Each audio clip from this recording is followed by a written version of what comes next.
Mason County Joint Planning Commission is now in session. Roll call, please. Here.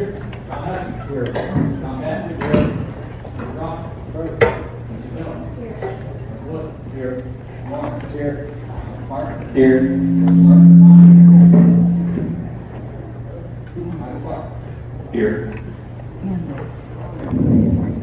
Okay, there's no old business, new business, public hearing, data center zoning text amendment proposal. We need a motion to leave the regular meeting and enter a public hearing. I have a motion to adjourn the regular meeting, go into public hearing, second by Marshall. All those in favor say aye. Opposed? Okay, we're in public hearing. All right, everyone, welcome to the first two-night public hearing. This is in regards to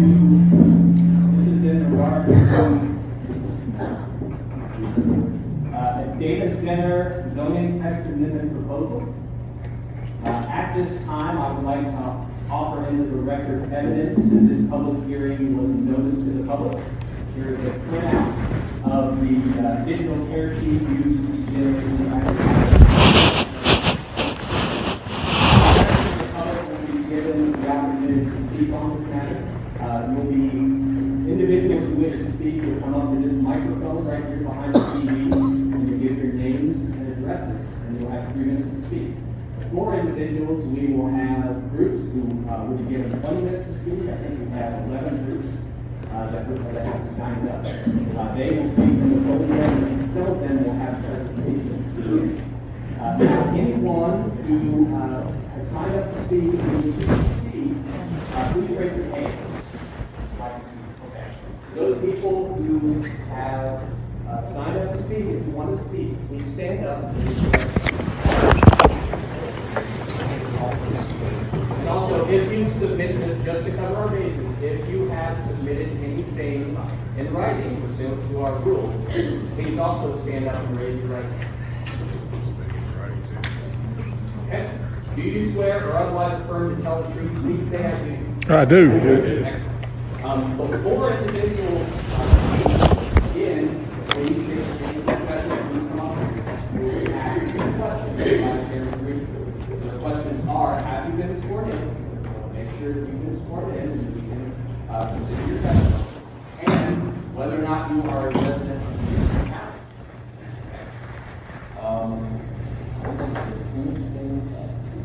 After the groups have presented, if you all want to, the planning commission, we're going to retract this.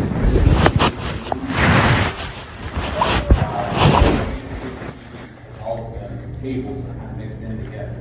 We can move the microphone back a little bit or something so you can see them or they can see you.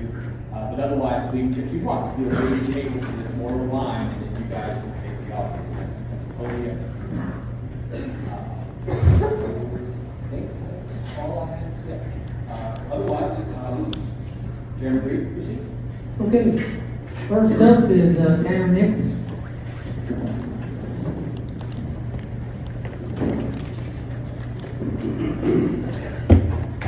So you've been sworn in, and you're not a Mason County resident. I'm not a Mason County resident, and I've been sworn in. Okay, thank you.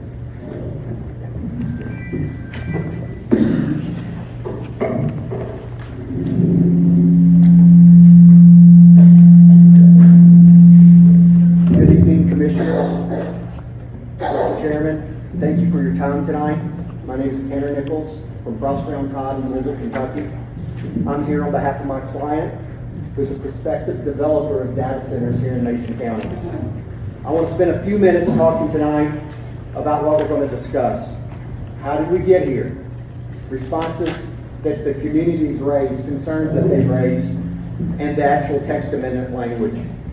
Tonight on the way in, I heard someone speak about, I don't know exactly what the process is. Well, tonight we're here for the text amendment. So we're trying to put the rules in place. The Planning Commission is trying to put the rules in place. If we pass the text amendment, a developer, any developer, would have to come back and also go get the plan approved and get a zoning change. So this is just the first step of that process. Probably the planning commissioners know that, but some in the audience may not know that. So for about the past year, my client, the applicant, has been working closely with Maysville, Mason County Industrial Development Authority. They've been working with East Kentucky Power Cooperative, the Kentucky Cabinet for Economic Development, and others on identifying the right site and community to develop a world-class technology campus. The company is a U.S.-based Fortune 50 technology firm that develops and operates its own data centers worldwide to support its products and services. Because this is part of a global site selection process, we're unable to disclose the company's name at this stage. However, I can assure you it is a well-established organization with a strong track record responsible for community-minded development. The company supports the county and its planning commission's current effort to establish clear and consistent standards for data center development. This process that we're going through here tonight will help ensure that any future projects in Mason County adhere to the standards that you all create and align with the community's expectations. Now, we believe that this process is designed to put guardrails and to guide development, but not to stop development. We previously provided comments to the text amendment language for this deliberation tonight, and we believe that our comments more closely match the development standards currently in place across the United States. In addition, some of the language and requirements are duplicative, and review should be handled through the appropriate state and federal permitting process. If the county and this commission ultimately adopts reasonable design standards and data centers become a permitted use in Mason County, any future projects we propose would fully comply with all local zoning codes, including setbacks, noise limitations, and design standards established through this process by the JPC tonight. Finally, as I've been up here for my third time in the last month and talking with the people from the community, we know that there are concerns, and we've heard those concerns from the community. We can say that this company is not a solar or wind developer and has no plans to pursue large-scale renewable energy projects. All on-site, off-site infrastructure improvements, including roads, water, sewer, fiber, electrical, any of that infrastructure would be paid for by the company, not the local taxpayers. One of the later presentations you will hear from EKPC tonight. I want to assure you that this company is committed to helping make sure that there are no increases to electricity or water rates as a result of this project. We've heard concerns about water. This project is currently being designed to be a highly water efficient cooling system using dry cooling technology, which relies on a closed loop system with mechanical chillers and fans and therefore requires very little water. Environmental compliance is paramount to this company. The project would have to meet or exceed all applicable federal, state, and local regulations. Finally, we understand the concern about noise. We will ensure compliance with all the standards established here tonight by the JPC and work to avoid any adverse impact on neighboring properties. The company will strictly adhere to the local noise laws that we put in place tonight and is committed to being a good neighbor, just like they are in every other community where they operate. Thank you for your time tonight and your thoughtful consideration for this proposed text amendment language. Thank you.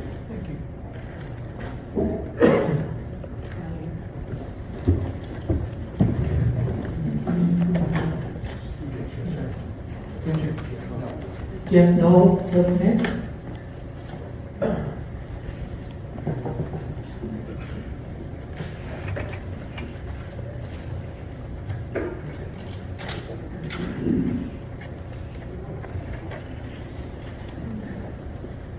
Jeff, was you sworn in? Yes, sir, I was sworn You're in. not a...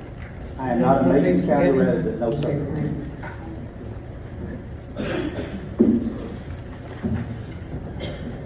Ladies and gentlemen, my name is Jeff Knoll, and I am Secretary of the Kentucky Cabinet for Economic Development. We work with a lot of projects, and let me come back to the original question, am I a Mason County resident? And I am not.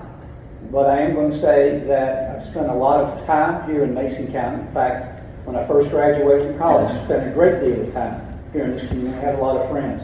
I only say that because the voices, the concerns of the people of this community matter to me. And while my job is to help grow jobs and bring jobs and to work on the kinds of companies that can help move our state forward, I believe very strongly that it is the people and the communities that have to come together to work together to decide for themselves what's best for their future, for their children's future, and their grandchildren's future. And so I'm here tonight for one very specific reason. Our name has been mentioned. We have been involved in the project, and I feel an obligation to be transparent with you, to share with you our position on this project, and to share with you, I think, what our position would be in any movement going forward on the project. From the very beginning, when data centers started moving around, the governor and our cabinet actually put together a list of criteria. And that's really what I want to establish here tonight, so there's no misunderstanding. On any project for any data center, we've laid out quite a few guidelines. And to the company's credit, to those associated with the company's credit, we've had quite a few what I call straight talk conversations about what those criteria need to be, why they've been established, and how we address them and work through them. But first, and I'm going to reiterate what was said earlier, families can't see their power bills go up as a result of this project. That's, without a doubt, the number one criteria that we feel has to be on the table going forward. I think every company must agree to pay their fair share of taxes, without a doubt. And sometimes when you get into the maze of legislation and tax programs and things of that nature, it's real important that the Cabinet for Economic Development, working with the community and the community leaders, work together to make sure that there is full transparency and there is that understanding that this company must pay its fair share of taxes. And I believe, above all, a company must be a good corporate citizen. And they have to show that right up front. I also think that while I've had a lot of companies and I've worked for a lot of companies, I have to come and give credit to this company by saying it's not a developer. We've had a lot of developers flowing through Kentucky about these kinds of projects. This is a company in which the people of the company have stood in front of us and made their statements and provided their information, and they have divulged their plans on how they intend to be a good corporate citizen. So families, you can't see an increase in your power bills. There has to be a fair payment of taxes across the board by this company, and done in a way that makes sense and also for the near term but the long term. And it has to be a company that's truly a good corporate citizen. Because in the end, what makes great communities are great people, and Mason County has those. Great leadership, and Mason County has those. Beautiful assets, Mason County has that. But you also need great companies as a part of your community to help us have the kind of future that we all desire. And so I'm not here advocating for the project. I'm here to reiterate the process. I give this community, the people on this podium, the elected officials credit for the way in which they've handled this, the commitment to transparency. And I would come back and say we've got criteria that we think have to be met for a project to move forward, but yet I have to give credit where credit is due. The utility company, the company itself, have moved forward in, I think, a very forthright, good way. And there is an opportunity to plant a flag in Mason County for a very well-respected company engaging in a very critical service to grow an industry that says this is a community that loves its agriculture. This is a community that has a wonderful manufacturing background. This is a community that is service and has great services to each other. And just as importantly, this flag can say, this is a community that knows how to grow high-tech growth industries that can provide great benefits to a community. But you all have to make that decision, and I can only come and share with you the criteria in which we are abiding by the work that we go forward. And all I can do is say thank you for letting me be here, but say thank you to everybody in this room who took it upon yourselves to have a responsible interest in the welfare of your community. And any question you ask is a fair question, and I certainly understand that, and I just respect all the people who respect. Thank you very much.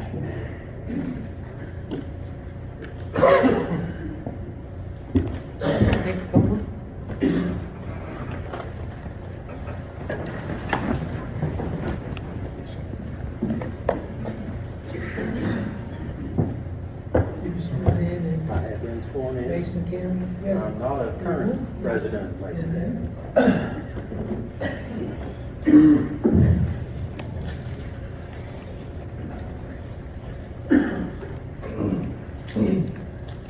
Commissioners, ladies and gentlemen, thank you for the opportunity to speak to you tonight. I'm going to address the electric utility portion of it. I think there's been a lot of comments about the potential impact on rates, and hopefully my comments will help to address that concern. East Kentucky Power Cooperative has been a proud part of Maysville and Mason County for over 50 years now. Spurlock Station there on the Ohio River is EKPC's flagship power plant. Today, the plant employs over 250 people, along with hundreds of on-site contractors.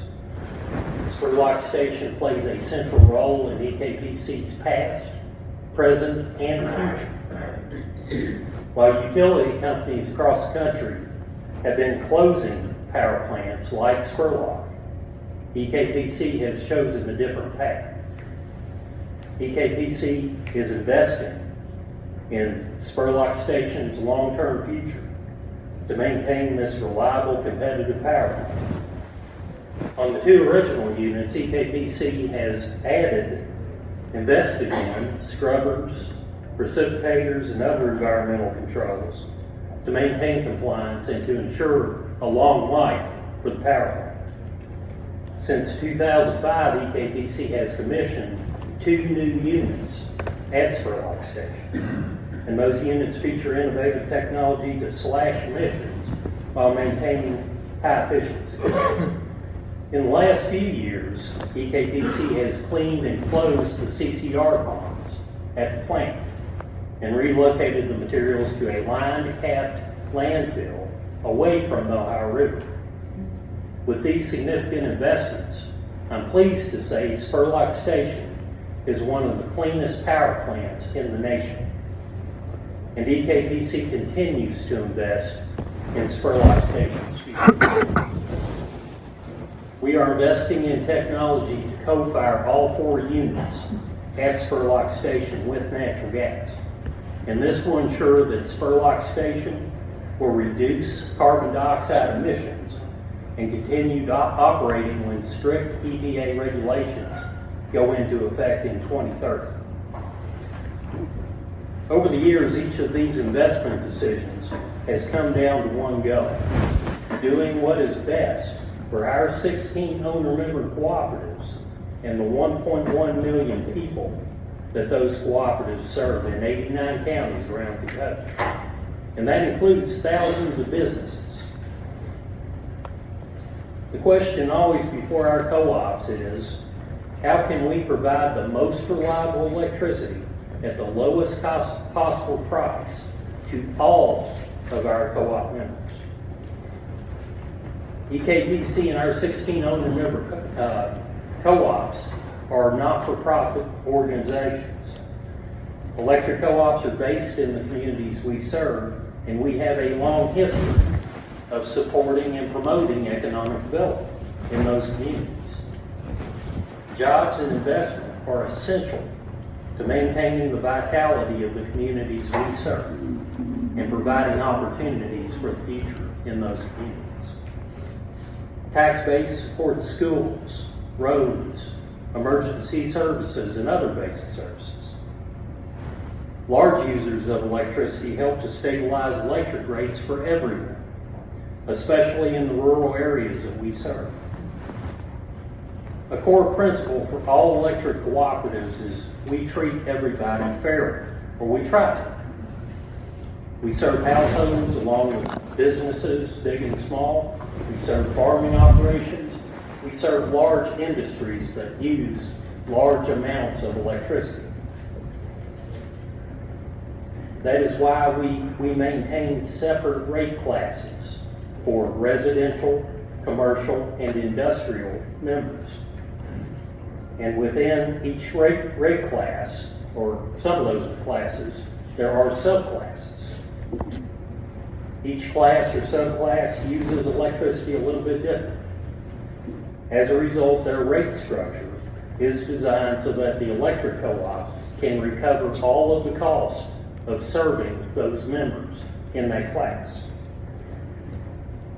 If one member or group of members is not paying their fair share, that means that somebody else somewhere is paying more. We work hard to prevent that kind of cost shifting. Now, as an aside, sometimes I refer to electric tariff. That's a rate schedule. This doesn't have anything to do with international imports or China or anything like that. A tariff is a rate schedule.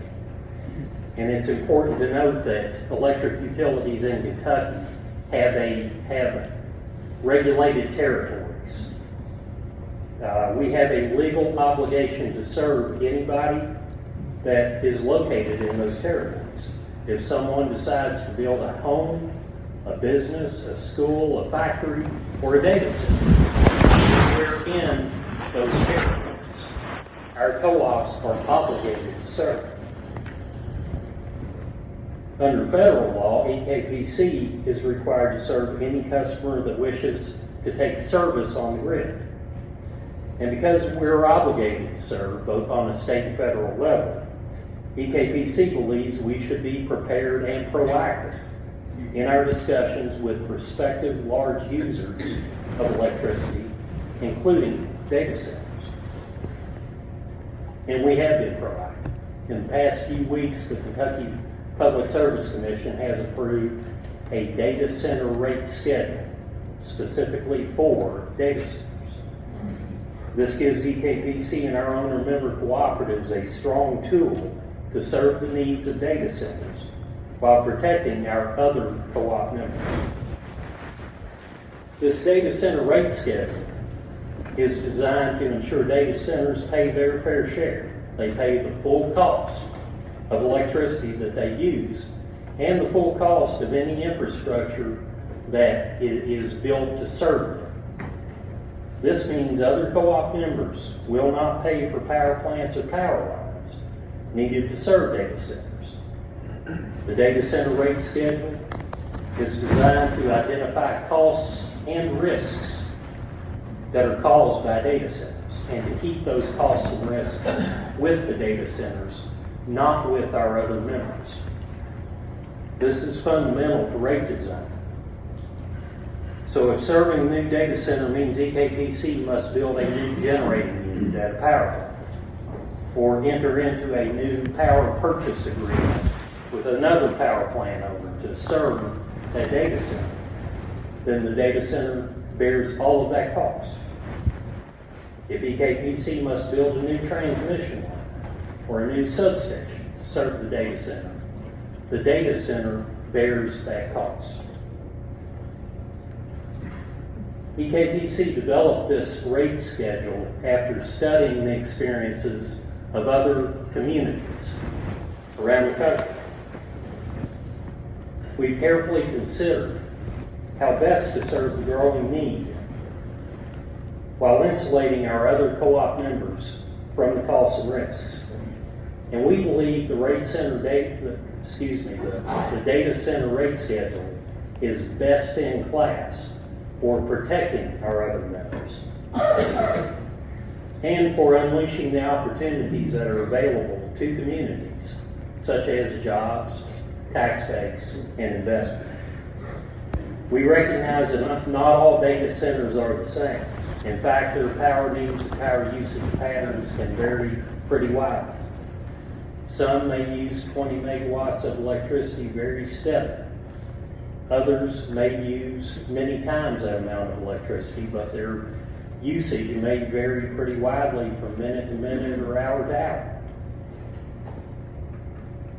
Some data centers may have the ability to adjust their power usage as consumption on the electric grid goes up and down. Other facilities may want to have other data centers may want to have facilities in place so that regardless of what happens on the grid, they have a certain amount of power all the time. Clearly, one size does not fit all. As a result, the data center rate schedule establishes guidelines to govern the development of a special contract between EKPC, the local distribution cooperative, and the data center customer.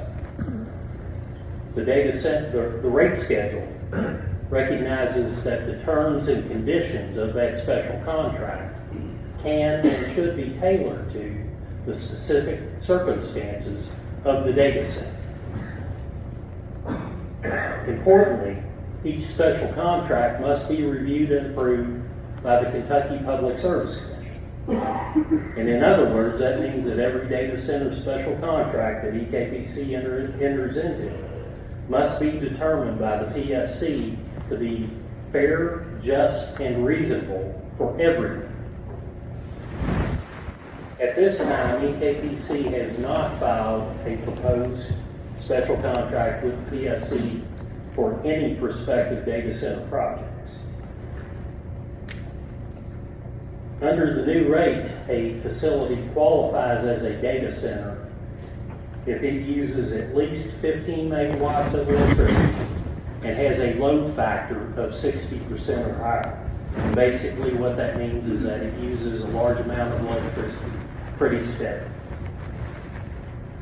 This is likely to require new infrastructure, like substations, high voltage transmission lines, even additional power plant capacity.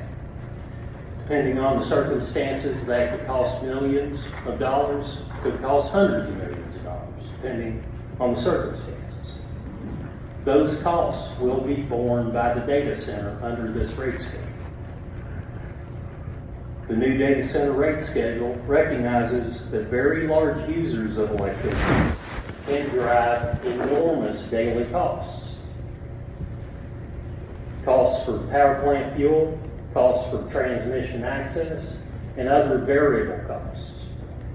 As a result, to protect our other members, data centers will be required to prepay several months of those variable costs into a holding account that EKPC and the local co-op can draw from as we incur expenses.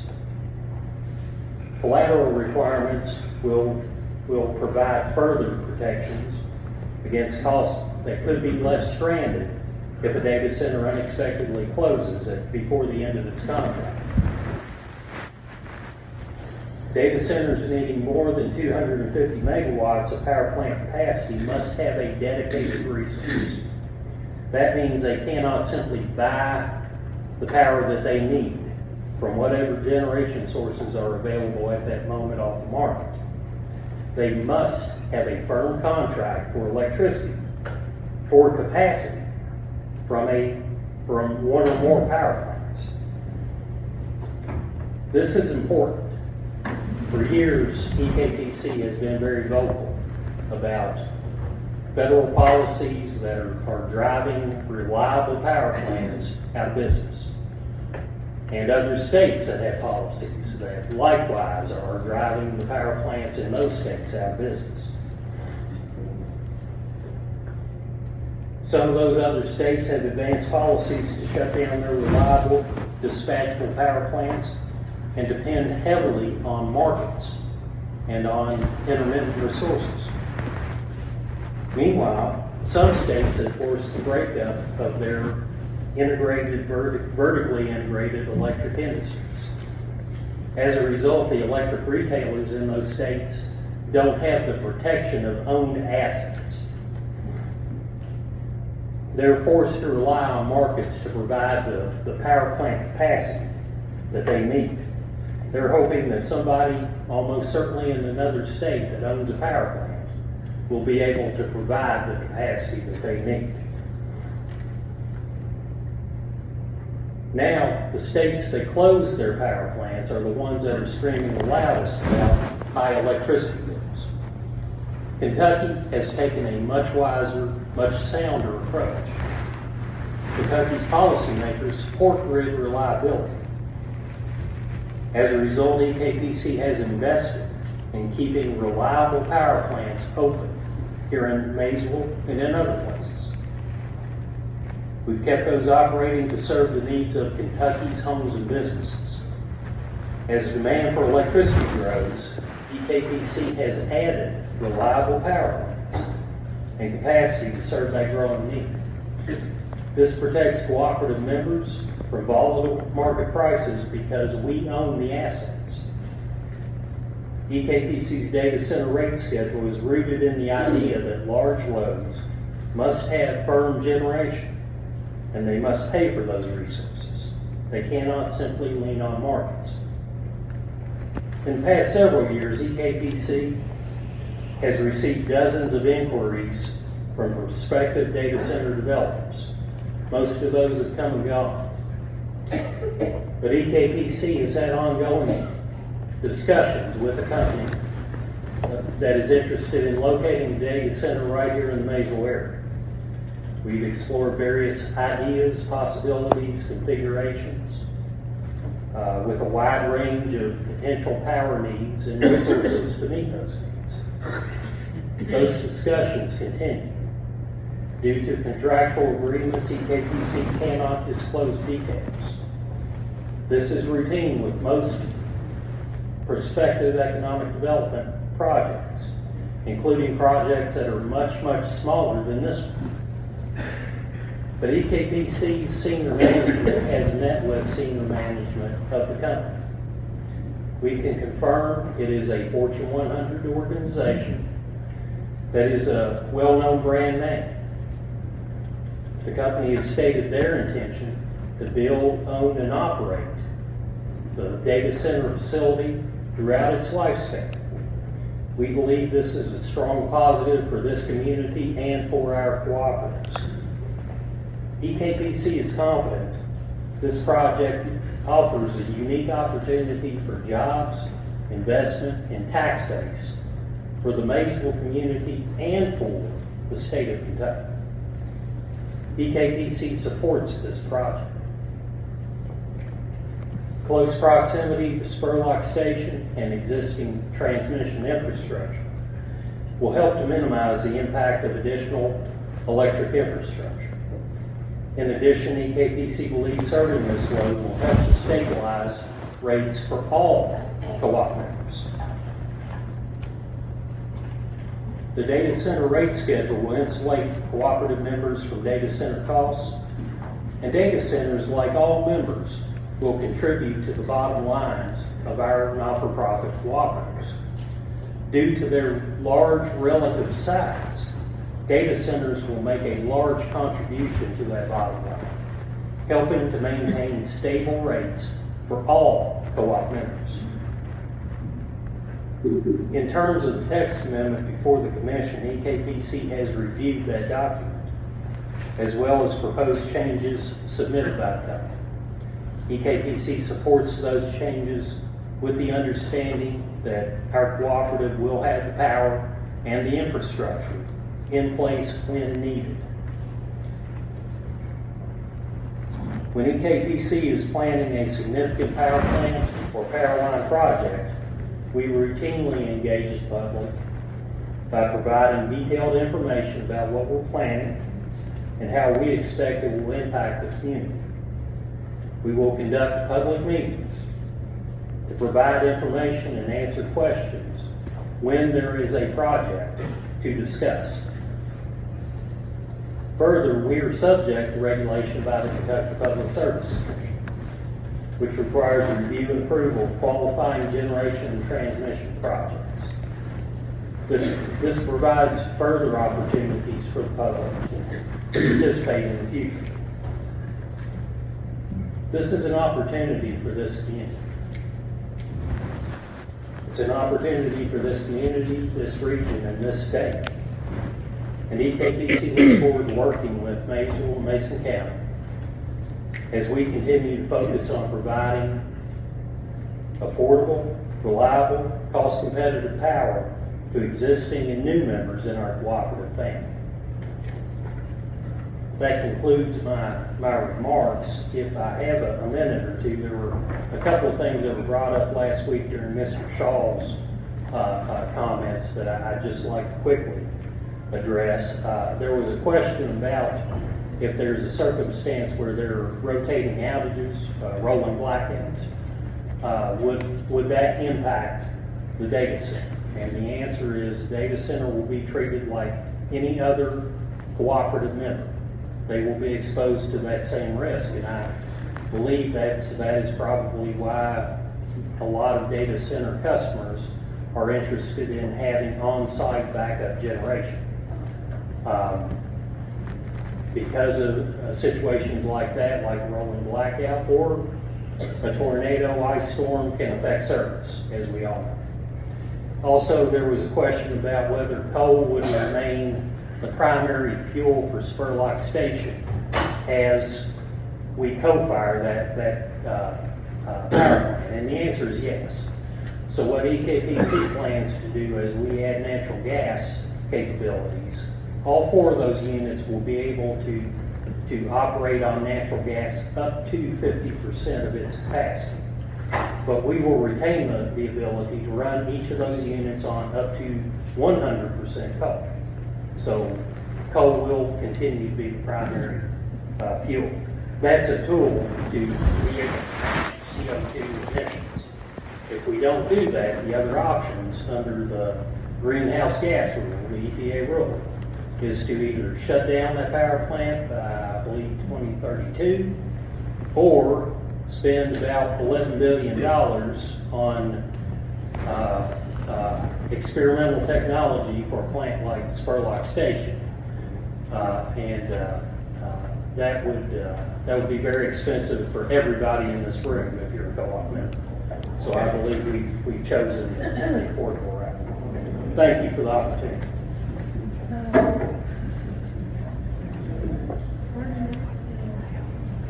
Matt Gabriel?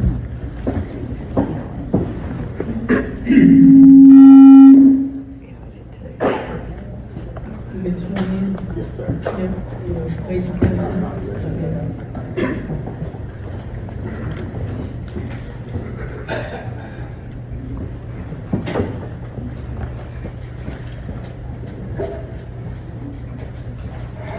Thank you, Commissioners. I'd like to speak a little bit about water, wastewater.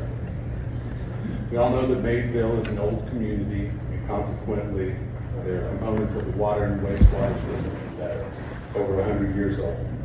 Despite significant efforts by the city of Maysville, there are many areas of the water and wastewater system that the aging infrastructure makes it difficult to maintain reliable water and wastewater service, and has resulted in non-compliance in several occasions. The potential project, as part of their investment in Maysville and Mason County, is paying for both water and wastewater modeling. The potential project has hired an industry-leading modeling firm to develop and calibrate water and wastewater models for the city of Maysville. These will be indispensable tools that can be used to identify deficiencies and possible issues within the existing system, as well as being useful tools to facilitate planning and design of future projects and infrastructure improvements. This will be a benefit to all of Maysville's water and wastewater customers. The potential project is currently planning to utilize a dry, closed-loop cooling system at the proposed facility. This type of cooling requires no water during the operation of the facility to cool equipment. The majority of the water demands of the facility will be temporary in nature and will be during the construction phase of the project. After construction, the water demands of the facility will be very similar to any other industry with the same number of employees. Once operational, water demands will be limited to what is needed for employee health and safety at the facility. Things like bathrooms, kitchens, sinks, toilets, drinking fountains, all of those types of things to support the employees. Current projected water demands are as follows.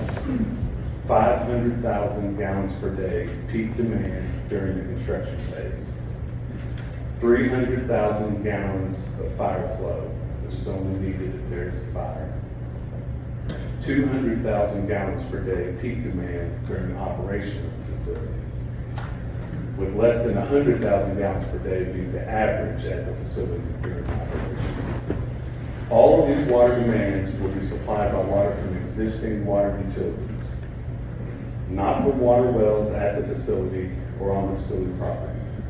In the event that cooling water is needed in the future, the project has committed to draw water directly from the Ohio River so as not to adversely impact any of the local water utilities.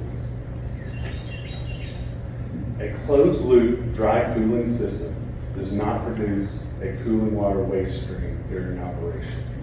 Therefore, the wastewater from the facility will be limited to domestic wastewater from the kitchens, the sinks, the toilets, bathrooms, as discussed before. That's similar to any other occupied building. The wastewater will then be conveyed to Maysvile's wastewater system and will be treated at the Maysville wastewater treatment plant, just like any other wastewater in the community. The potential project is funding all of the required infrastructure improvements to allow Maysville to deliver the needed water to the site for construction and operation, as well as the wastewater infrastructure needs to convey the wastewater to the wastewater plant. In addition to the required infrastructure improvements that are needed to operate the facility, the proposed project is also making significant investments in the form of infrastructure improvements to improve the reliability and resiliency of Maysville's water and wastewater systems. The large-scale improved reliability will be a benefit to all of Maysville's water and wastewater customers, including their existing industrial and residential customers. The estimated investments for the necessary improvements to support the potential project are over $11.6 million in water improvements, over $12.8 million in wastewater improvements. The additional investments into Maysville's existing system are estimated at $14.6 million in water improvements and $2.1 million in wastewater improvements. That's a total investment of approximately $40 million into the water and wastewater systems. The potential project will be a net benefit for the region from a water and wastewater utility perspective. The water demands of this facility are in line with many other industries for construction and operational use. Maysville has adequate capacity to meet these needs at their treatment plants, and all of the necessary infrastructure improvements will be funded by the potential project and will not be paid for by utility ratepayers. In addition, the potential project is investing almost $17 million into additional projects beyond what is necessary for their facility. Additional projects that would have required financing and would have been paid for by utility ratepayers. The potential project's investment reduces that burden on all utility customers. The modeling and the additional system improvements will improve Maysville's water and wastewater systems for all of their customers, industrial, wholesale, and residential. Thank you.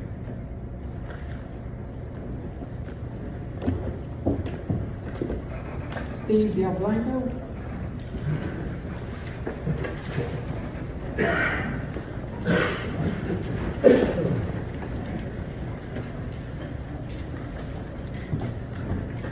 Sworn in and not a Mason County. Okay, thank you.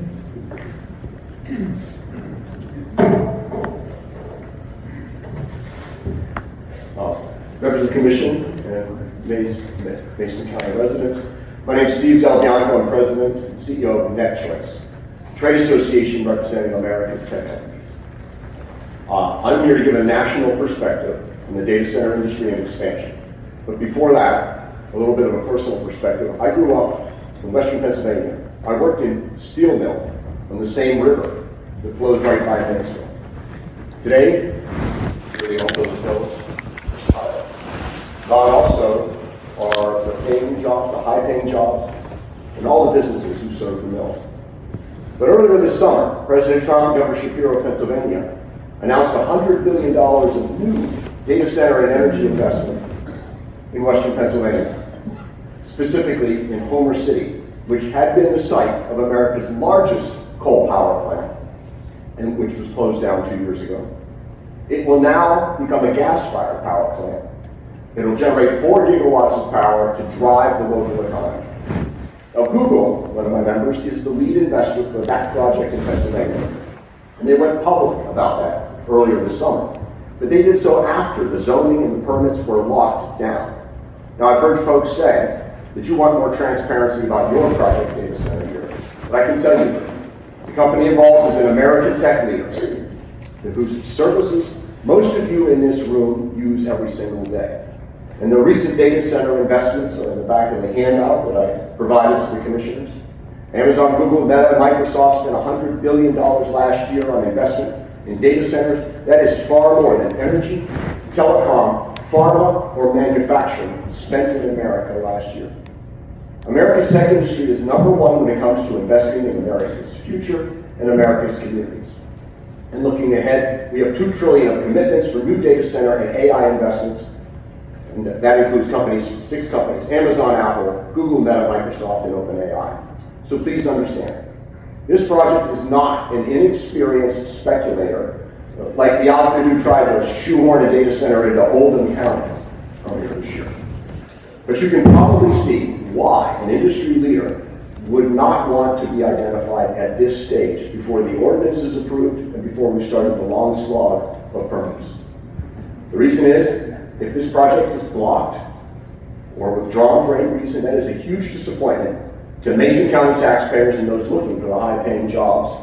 It's also a disappointment for a public company because they don't want to risk that much concern to so many local residents, to customers, and to shareholders, since most of us hold these companies in our retirement accounts. So it begs the question of why do we need so many data centers? Why do we need to build them? Well, look at your own phones, and I think you'll understand why. Nearly every app on your phone uses the internet to retrieve, process, and store the data that you use every day. Think about all your pictures and videos of family and friends, vacations, trips, and none of us, myself included, ever delete our old photos and videos. So the storage requirements just grow and grow and grow. Now, think about all the times that you posted and shared your images and videos via messages and social media. That makes additional copies and requires additional storage. How about all of the streaming you do for video and for music and audio? When you check the weather and the news, do your banking, make your Venmo payments, do your email messages, reminders, and calendars. Look, in addition, every business organization, every college and government put their operations online. And we like to say all of that is in the cloud. But I flew down here today, and I saw none of your photos floating in the cloud. You know where they are. They're all in a data center. A large building about the size of an aircraft carrier, 2 stories high. It is a data center as we know them in America today. And we are building data centers not for us. We're building them for you. It's your demand for data processing storage in the cloud that drives it. It's so bad, so good, I should say, that we need to add a new data center about once a week right now. And that was before artificial intelligence revolution has hit. So that's why we build data centers. Let me answer the question about where do we build. Well, we can serve anyone in this country from a data center that's located anywhere in the country because our internet connections are so strong. So where do we choose? We choose states and communities that have electrical power and where the local community welcomes and values the benefits. Billions in construction spending, which lasts several years? Do the local benefits want upgrades to your energy grid that we, the industry, pay for? Do your community members, do your high schools and MCTC, do they want six-figure data center tech jobs for high school grads and trade school grads? And for property tax payments that your board can allocate to lower your rates and at the same time invest in infrastructure, schools, and services. I'll give you an example. I live in Northern Virginia. In Virginia's Loudoun County, data center sales tax, data center property tax revenue has enabled the county to reduce the real property tax rate for homeowners every year for a decade. All right, turning to what's the experience with electricity bills, since that concern comes up later. Well, regular customers who live in states and communities where data centers have been for the last 5 years. I'd like to talk about Northern Virginia again, where I live. That is the home to more data centers than anywhere else on the planet. Beijing is a distant second to Northern Virginia. And according to the Department of Energy's Berkeley Labs, it just concluded a study, and for the commissioners, I provided a copy of a summary of that. Virginia's power demand grew 15% over those 5 years, okay, when many data centers were coming online. But that growth in the grid, quote, helped keep many other costs flat on a nominal basis and declining after adjusting for inflation, because fixed costs were spread over more load and absorbed by the large data center customers. Department of Energy found the same thing with other states that have a lot of data centers. Data centers absorb fixed costs. They reduce the allocation of those costs to the other electricity ratepayers. That is why rates on a nominal basis are flat to declining. Now, when the Washington Post reported on this, they ran the headline, quote, "There's a reason electricity prices have been rising, and it's not data centers." I've got a link to that article in your handout. So the track record here is quite good for the electricity bills in places where we build data centers, but you don't have to just bet on a track record.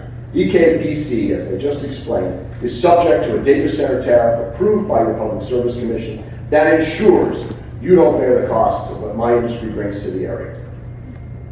Okay, on water, I'll just add a national perspective. Most new data centers that we build today in this country use no water for cooling.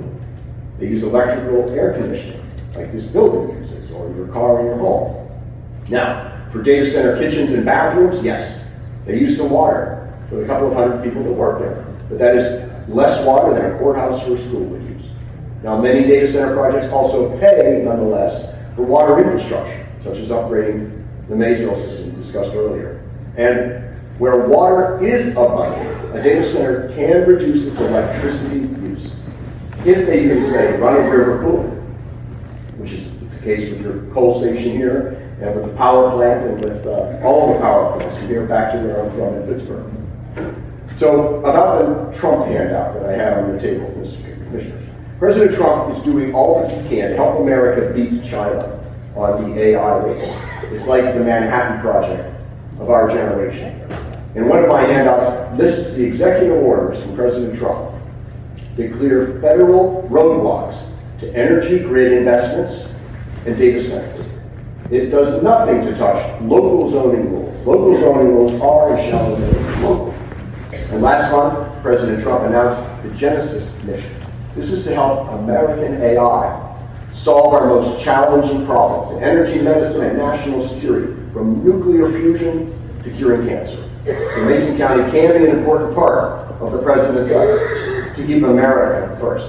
So I will close by reminding you that I started by saying I had roots in Western Pennsylvania, and how data centers were reviving the energy grid and the economy there. Now Maysville and Mason County have the chance to embrace data centers.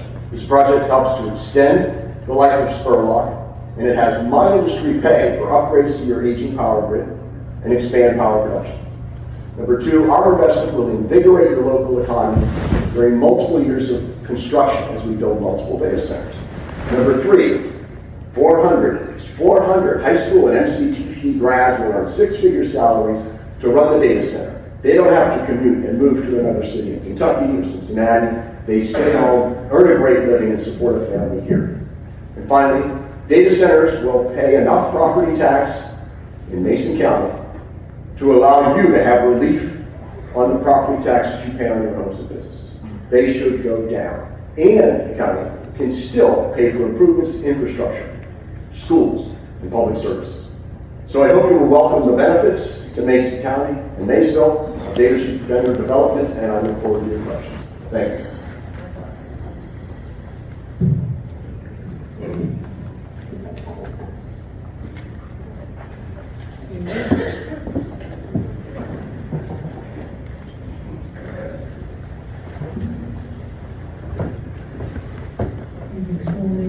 Yes, sir. I live in Mason County.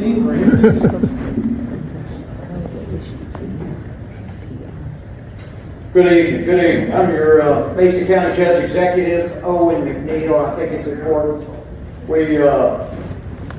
we say thank you to the volunteer and unpaid citizens that serve on our JPC. Most of the time it is not such an involved position, but we greatly appreciate you and appreciate the service you're doing for your community. JPC commissioners, the commissioners and I, with fiscal court, ask you to consider a text amendment for data centers and technology campuses for a few reasons. Yes, one reason is because of our current interest from the apex of the industry, a global top 10 U.S.-based company that we worked hard to bring here. We'll talk about that specifically here in a minute. The other dominant reason, or one of them, is the fact that we currently have the Commonwealth's preeminent power plant located here in Mason County, EKPC's Spurlock Power Generation Station, as well as the fact as we have our majestic Ohio River right next door. For the last 18 months, technology spending and data centers have been about the only industry expanding, and without their spending, our national economic activity reflects more recessionary tendencies. In other words, for the last 6 quarters, they've been about the only big projects going, and given our assets, it's only a matter of time until a serious one looks at our area. As I stated in my letter to the community several months ago, this is our community's opportunity to dictate how we want these governed here. I believe we're 3 to 5 years away from data centers being as common as water treatment plants, and that we'll have one of these critical infrastructure pieces in about every 5 counties. Agnostic of any current interest we have, what do we as the citizens of Mason County want? My opinion is that we leverage them much more than they leverage us. If you'll indulge me, I'd like to tell you 2 stories. First, I don't know, maybe 8 months ago, I asked my good friend and resident historian, Ron Bailey, to see what he could dig up regarding community sentiment back when the DuPont Chemical Company purchased some 1,800 acres near Dover in 1947. Ron sent me some articles from local newspaper about the stir when a high-end passenger train rolled out of Cincinnati on a regional tour of potential sites. For one of the stops, the train, filled with a full board of the DuPont Chemical Company, stopped in a field just east of Dover and disembarked. There to greet them was the mayor of Maysville and a line of local civic leaders who all did what back then must have been the first economic development site visit. About 2 months later, DuPont closed on the acreage adjacent to the Ohio River to immense local fanfare. About 4 years later, in 1951 or so, executives with RECC, East Kentucky Power Co-op, and EKPC announced the purchase of much of that acreage from DuPont, announcing plans for what ultimately will become the Spurlock Power Plant. While it took 20 years for construction to start, one would be hard-pressed to argue that Spurlock and our cooperative partners with EKPC have not been huge partners in our community's growth, foundational partners who provided the high-paying, family-sustaining jobs that have kept Mason County and northeastern Kentucky vibrant, and on the map. It wasn't without some struggle. After plans were made public for what was initially a 3-plant coal-fired deal, a group of community members led by Dr. Mitchell Denham objected. They fought the development, but ultimately their lawsuits gave way to what I believe we can all agree has been a fantastic community partner. Today, Spurlock and our EKPC corporate partners, in their not-for-profit form of a cooperative, have grown to become fantastic community partners. Since my childhood here in Maysville, anyone working at EKPC had a stable, high-paying job that empowered their lives, their families, and so much more. Yet the cooperative has seen its ups and downs. However, on a whole, they've been a major portion of northeastern Kentucky. I bring this up as anything new or different certainly can be alarming for a conservative community like Maysville and Mesa County. But it does not have to be bad. Taking advantage of and capitalizing on opportunities have made Mesa County who we are. The other story is one of Prineville, Oregon. Located in northwestern Oregon, out near the better-known Bend, Oregon, Prineville is located in Cook County, and for most of the 1900s was more an agrarian community, with the biggest thing going being the timber industry. In 2007, Prineville's population was approximately 9,500 folks, all of which had some time to one of 6 or 7 huge industrial timber mills. In 2007, I believe the median family income of someone in Prineville was $19,000 and some change. In 2008, the recession hit, and Prineville's 7 huge industrial sawmills quickly dwindled to one wobbly one, and the future was looking rather bleak. Leadership in Prineville knew they needed something, and in walked the Meta guys who, after a year of vetting, announced they built a data center there, followed quickly by the Steve Jobs-led Apple. Following their announcements, business kicked off in Prineville area. Yes, they had construction headaches, which no one likes, and yes, it got a bit tough to find an apartment for a bit, which no one likes. However, the 2,500 construction jobs that opened up caused an economic boom in their community, not dissimilar to what our community saw back when Spurlock did their 5-year clean coal scrubber project 10 years ago, and everyone here was employed and making money. It gets better. After adding on to their centers over the next decade, Prineville has exploded, not with a bunch of random Yahoo strangers causing problems for the community, but with high-paying, quality employment for their citizens, opportunities for their graduates, and funding that supports everything around, from schools to local governments to animal shelters. In 2020, the city of Prineville did an economic impact assessment of their community. At that point, their population had grown to only 12,000 people. It hadn't exploded with strangers, but it healthily had grown. Their timber industry rebounded, and their economy had diversified to include high-paying, career-sustaining tech jobs that pushed their median family income north of $78,000 or $87,000 a year. A huge leap. That 25% unemployment they stared down in the latter half of 2008, all but non-existent in 2020. Today, Cook County, Oregon is the fastest growing, most vibrant county in Oregon. Their Prineville Economic Opportunity Analysis stated, what are the key conclusions?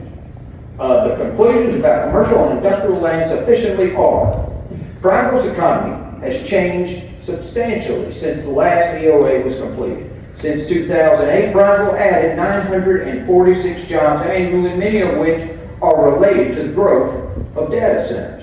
The growth in data centers is a driving factor in increasing average wages in Cook County from nearly $34,700 in 2008 to more than $72,000 in 2022.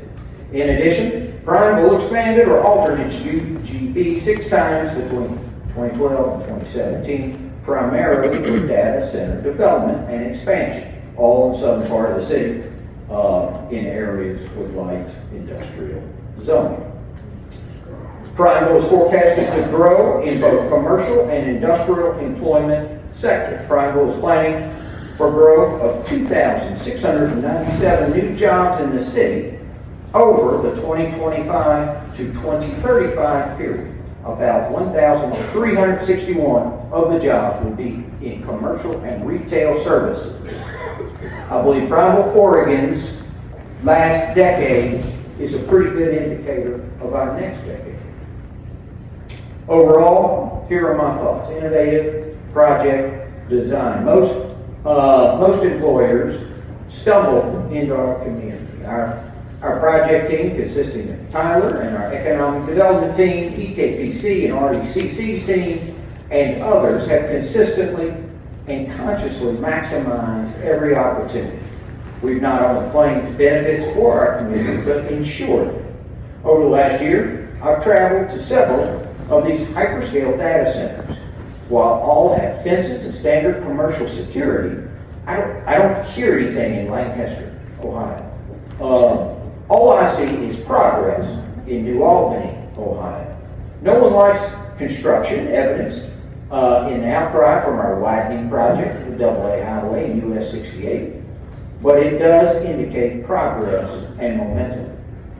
Your role on this board is to come up with setbacks, height restrictions, sound designations, etc., zoning questions.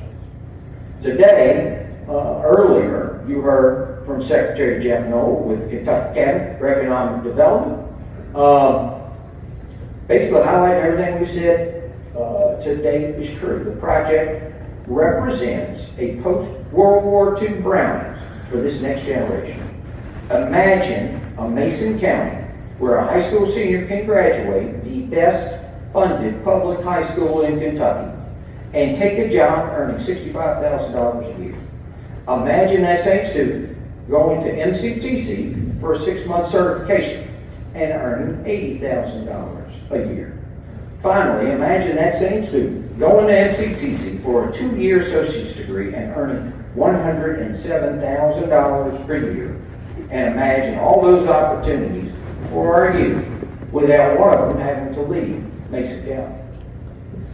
Imagine an opportunity that brings high-paying technology jobs, 150 to 200 badged-in jobs per section, and thousands of construction jobs right here. We don't have to imagine what the additional power plant jobs this project brings, as they've already been high-quality jobs in our community since the 50s. With this project, I expect additional jobs from power generation alone. People worry they won't be local jobs. In reality, I worry they will hire too many local people, putting a strain on our existing manufacturers. All of these jobs, literally, are on the highest end of the spectrum, because remember, we're talking about the preeminent leader in this industry. Literally, the apex of the industry. This group is consistently named as the preferred employer in the industry. Even if there were only 2 jobs, our community cannot discount the amount of investment that comes. I have guarantees that this project will not represent a financial, amenity, or infrastructure burden on our local community. Well, what's that mean? It means that with most projects, we're paying to run water, wastewater lines to the project. We're financing electric build-outs to a project. When you build your own house, you're financing a portion of the electric generation coming to your house. With this project, we've discussed easily tens of millions of dollars in water and wastewater infrastructure that will be designed, built, and donated to Maysville utilities. We're trying to do the same for Western Mason. All of you are tired of the aging system we currently have with line breaks, delays, and low pressures. You're start design. Not only does this project bring jobs, but it essentially rebuilds the western half of Maysville utilities. For Western Mason, they'll realize a guarantee for any lost revenue that may be represented in lost farm meters. Not only that, they will gain these guys as a customer for any available potable water they have available. It guarantees in writing no lost revenues, given they're a brand new system predicated on bond financing. That's important. And rolls out additional opportunities to serve new clients in terms of housing, projects, and other economic opportunities. Collectively, it's easily puts Mason County, Northeastern Kentucky at the top of the list for a new $50 million regional water treatment facility that we're hoping the state helps us with. Now let's look at electric. Yes, they'll utilize an immense amount of electricity. However, EKPC's Public Service Commission approved rule mandates that the prospect must prepay for all electric generation, transmission, distribution, equipment, and electricity. Remember, EKPC is not for-profit cooperative with essentially a math equation that determines cost.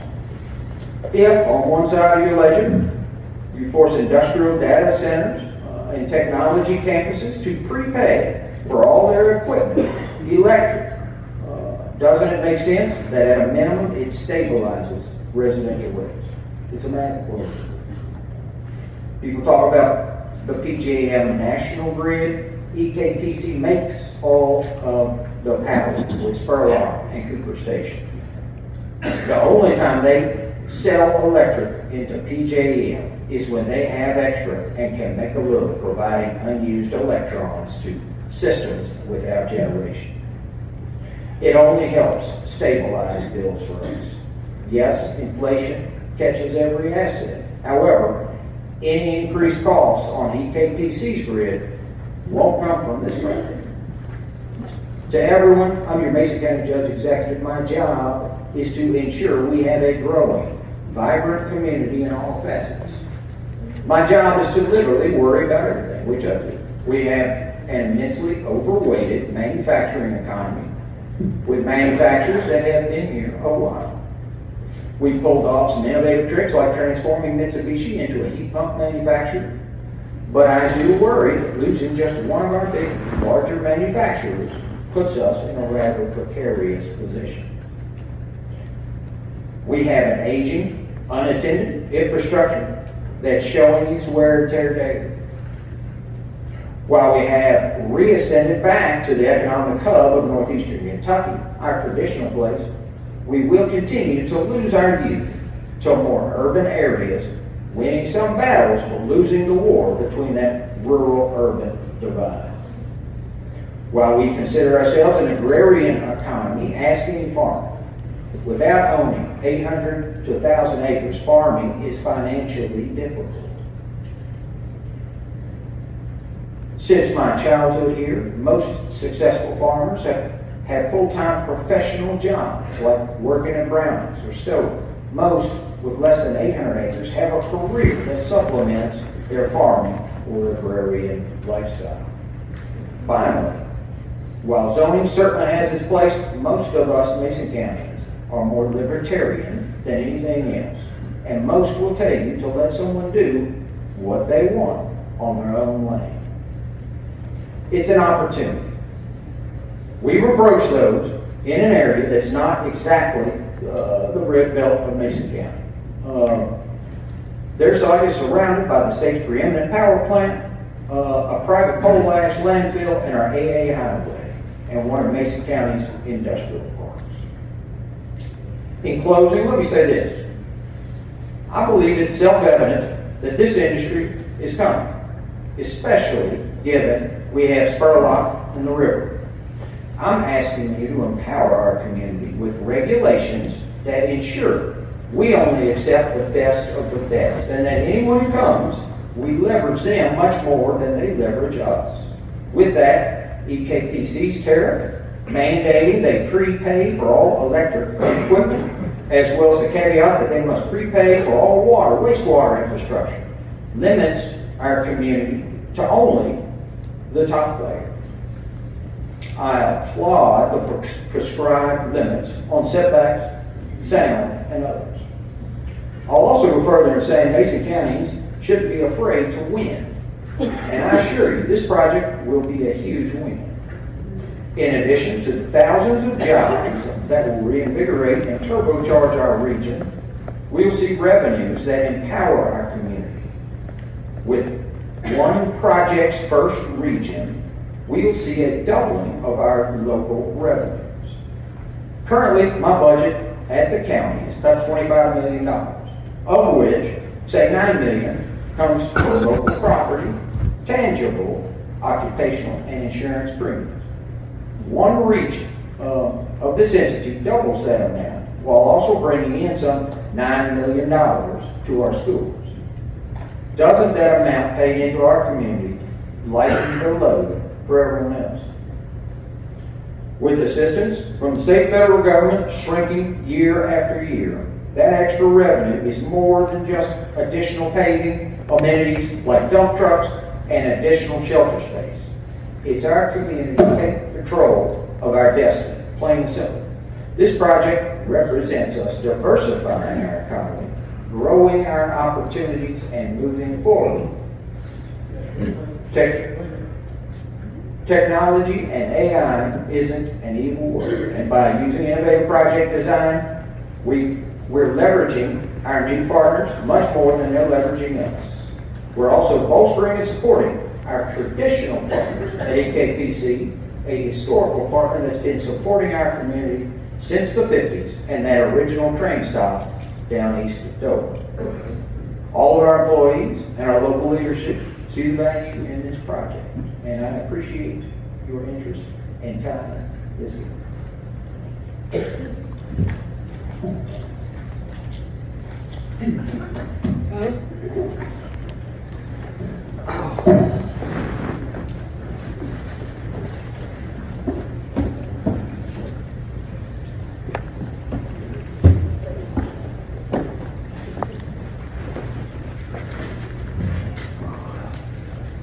Good evening, members of the Joint Planning Commission. My name is Tyler McHugh, and I serve as the Executive Director of the Maysville Mason County Industrial Development Authority. I appreciate the opportunity to speak tonight in support of the proposed data center project and to offer some perspective about what this means, not just for land and infrastructure, but for the future of Mason County itself. Over the past several decades, Mason County has faced a slow but steady decline in both population and employment. In 1980, we were home to nearly 19,000 residents. Today, we sit at approximately 16,900. That's a decline of more than 10% in 2 generations, and it continues. That decline isn't just a number on paper. Fewer children in our schools, fewer workers in our businesses, and fewer families contributing to the tax base that supports our police, fire, and public services. As of August 2025, Mason County's labor force totals about 7,000 people, with roughly 6,600 currently unemployed. Deeper concerns that our working age population, those between 20 and 64 years old, continues to shrink. The Kentucky Center for Statistics projects that if no major new industries arise, Mason County's available workforce will decline further over the next decade.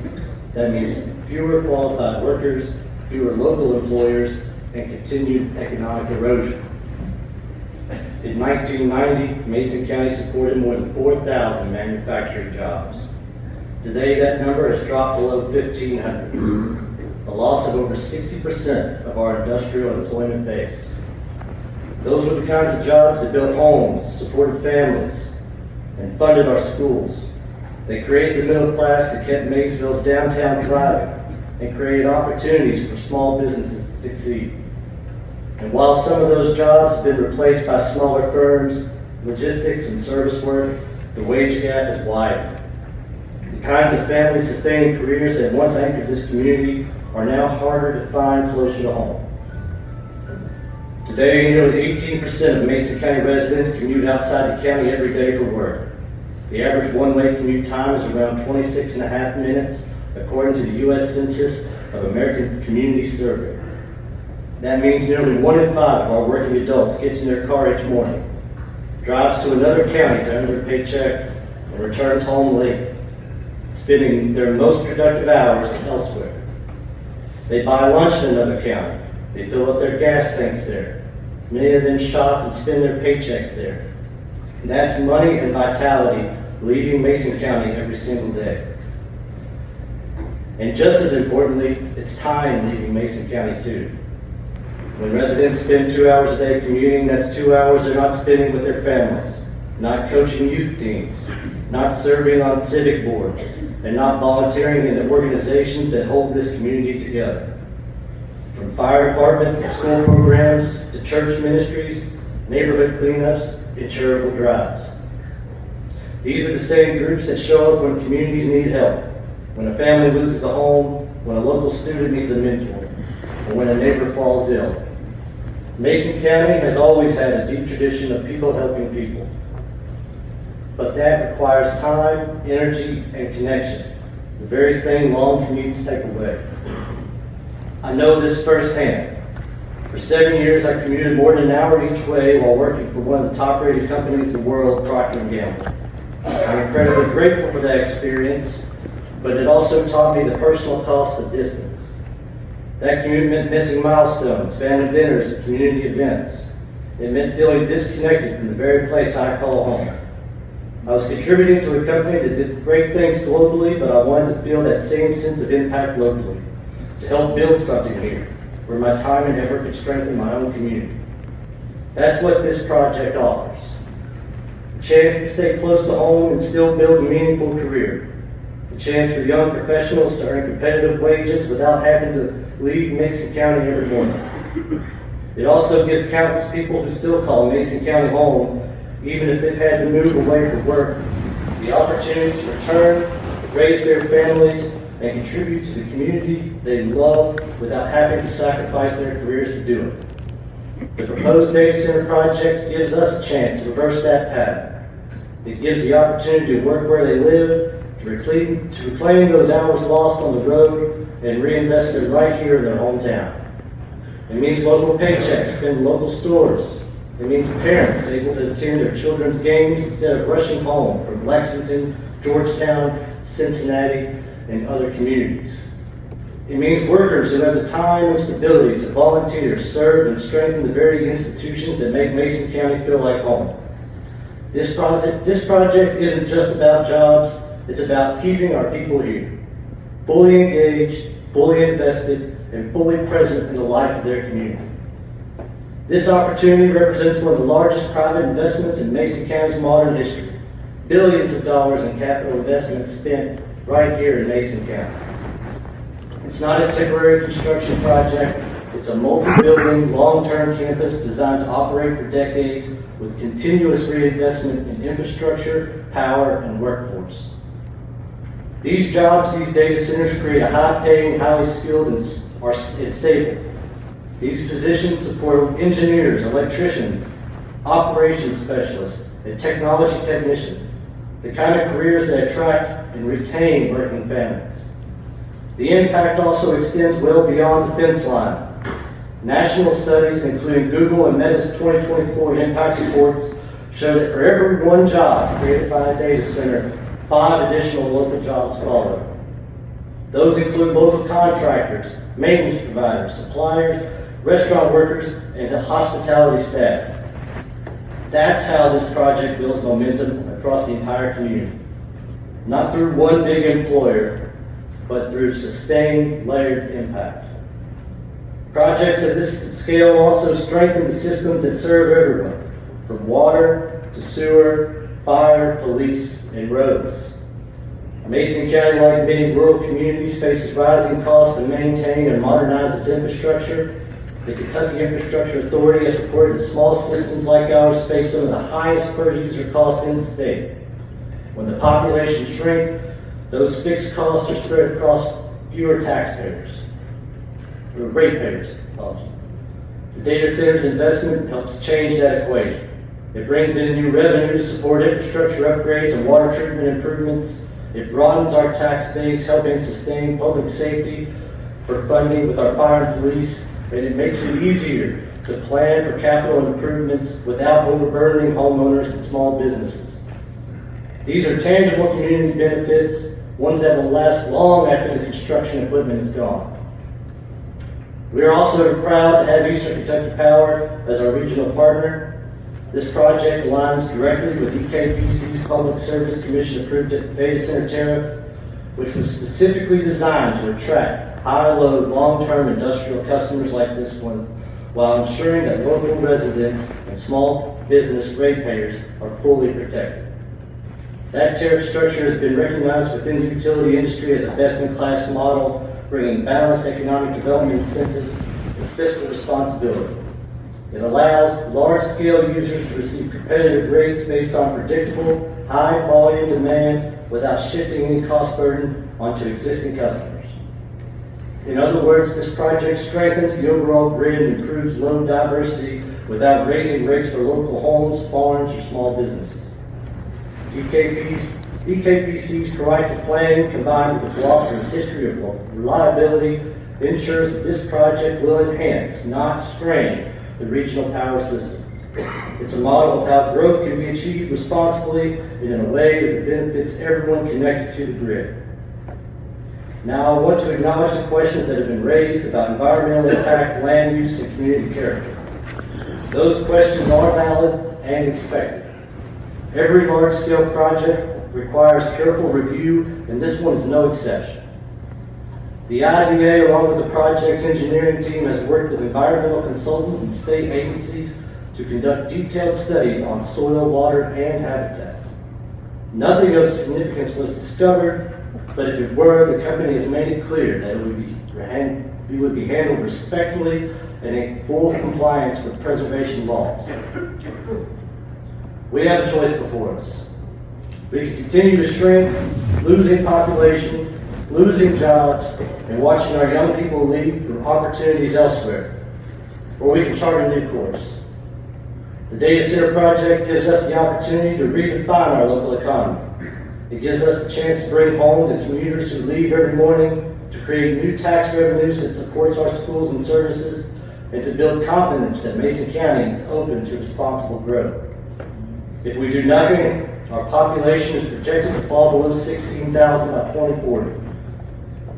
The tax base will continue to narrow, and funding the essentials, roads, water systems, police, and fire will get harder every year.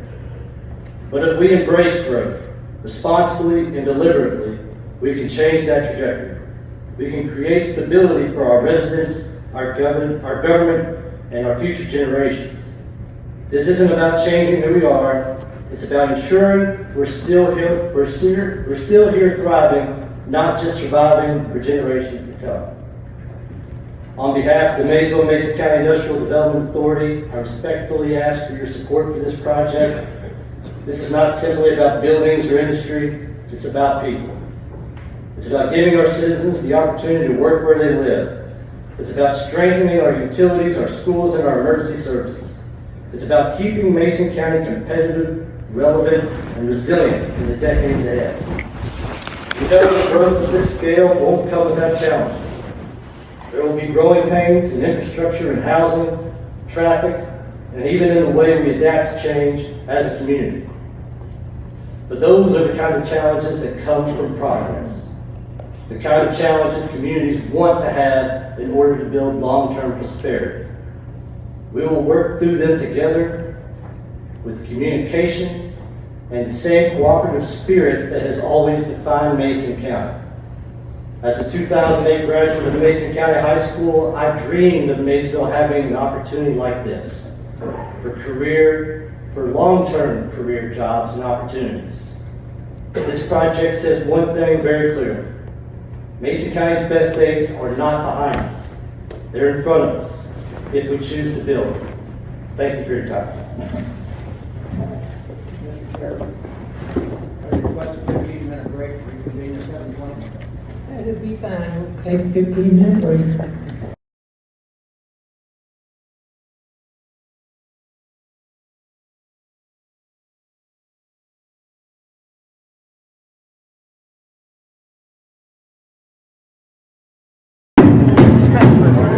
Take your seats, please. We'll go ahead and get started.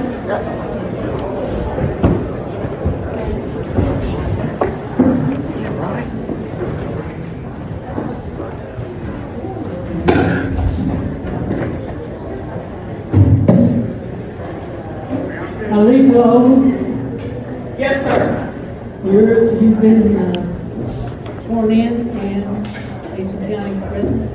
I have been sworn in. I am not a Mason County resident. I live at 2005 Eastern Parkway in Louisville, Kentucky. Okay, thank you. Good evening. I appreciate the chance to address the planning and zoning team here in Mason County. I have been here before. My name is Elisa Owen, and I am the energy organizer for the Sierra Club here in the state of Kentucky. My understanding of what we were doing here tonight was to speak directly to the ordinance. So that is what I'm going to do. I thought that we were not cheerleading, but we were instead speaking to the ordinance. So that is my plan. Given that, I want to begin by making specific reference to the sections of the data center zoning amendment that I will address. I also want to tell you that because I'm an energy organizer, I'm going to focus on energy issues that I think are central to your all's work and your, shaping of your ordinance.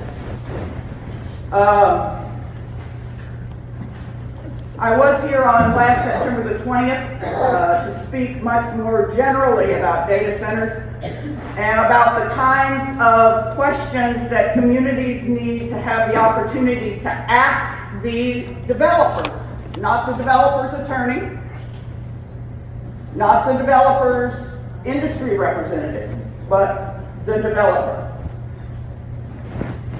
The reason that you need to ask questions will become clear as I make my presentation. There is no substitute for community involvement in projects. None.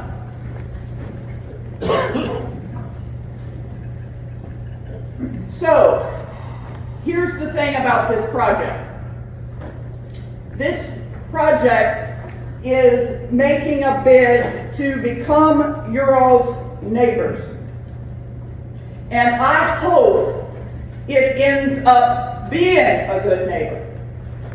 But the way to ensure that it will be a good neighbor is to be able to understand things like ramp time in these data centers, right? If you're going to construct multiple buildings to hold multiple data centers in a place, then what you need to know is by when will this development be constructed, and are you bringing people, tenants that you already know about to this development, or are you renting to people who may or may not come?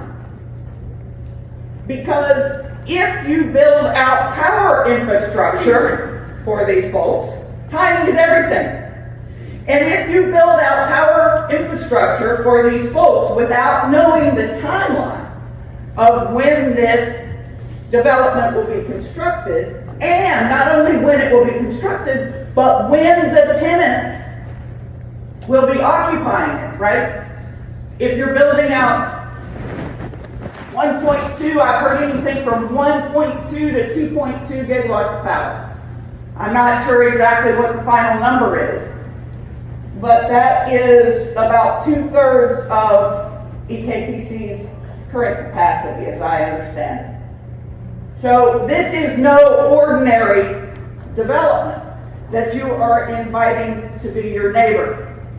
When I was here on September the 20th, my major concern about the project was that the people here in Mason County were being asked to trust their elected officials' judgment about the intentions and the trustworthiness of their new neighbor. That's still my major concern about the ordinance as it is written. It lists a lot of steps that will be taken to vet the potential data center customer that is on the way to project realization in this county. And it gives the responsibility of oversight planning to the zoning board, state agencies, or others that may or may not have the expertise to evaluate how things are proceeding. So this ordinance requires a couple of things that I want to speak to. They come on page 5, and they are the requirements that may be included in the data center's development plan. Here are the boxes that must be checked. You must have a utility plan. That will come from EKPC, I'm assuming. Let me tell you a little something about EKPC's plan as I understand it. First of all, a lot of people have been up here and described Spurlock Power Plant as the preeminent power plant in the country. I think that's saying more than it's deserved for Spurlock. What I understand is that without the upgrades that this data center is bringing to this county, Spurlock and Cooper would be closed by 2032. The power plant, as I understand it, was put into operation in the first unit in 1977. There's a unit 4 that came online in 2009. The other thing you need to know about Spurlock is it burns coal. And coal is sometimes reliable if we're not talking about winter storms. But it is most certainly the most expensive energy going. And so if this data center is allowed to keep coal online, unless Spurlock and Cooper are specifically called to support that data center, and I'm not sure that a Fortune 20 or 10 or 100 or whatever it is, I'm not sure that a company of that status really wants to pay for the most expensive energy going. So one of the things that EKPC could have done to encourage this company to come would have been to diversify their energy offerings in order to bring down the price per megawatt hour of the power that they are offering to this very modern company that probably does not want to pay 20th century prices for its energy. EKPC could really help this community if it diversified its energy portfolio in order to lower not just the data center's cost of power, which is really important if they're going to be burning so much. What they could do is diversify their energy portfolio, which they have said that they are going to do. The other issue that I see is when, let's just say we accept Spurlock and the burning of coal. And the fact that if you get your energy from EKPC, which you are required to do because we don't have markets here, right? You can't choose your own energy supplier, which for us here in Kentucky means that we're stuck with the bad decisions that our utilities make to lock us into fossil fuels into this 21st century. So because we are stuck with those bad decisions, the least that we could ask the utility plan to do would be to give us electric energy that doesn't threaten to pollute more farmland and more water. But instead, they're giving us coal and gas, all fossil. And that pipeline and the gas plant that they're planning to put in down at Cooper, which is south of here, that's going to cost, as I calculated, at least $2.1 billion for the cost of the pipeline and the gas generator down at Cooper. So they're locking you into, unless they put all of that on the data center, you've got expensive energy until 2050. You can thank your utility for that. I'm also concerned, so what I would ask you to do when you think about your utility plan is I would ask you to ask yourselves, do we want a modern grid here in Mason County? And do we want a grid that's actually going to attract the kind of industry that you want here? Not just the kind of people who say, oh my God, we have to get on the grid immediately. Our concern is being quickest to market, and we don't care what our power looks like. If you really want to attract that kind of industry, then you can make a utility plan in your ordinance that has some specifics in it. We'd like the data center to bring its own energy. We'd like the data center to have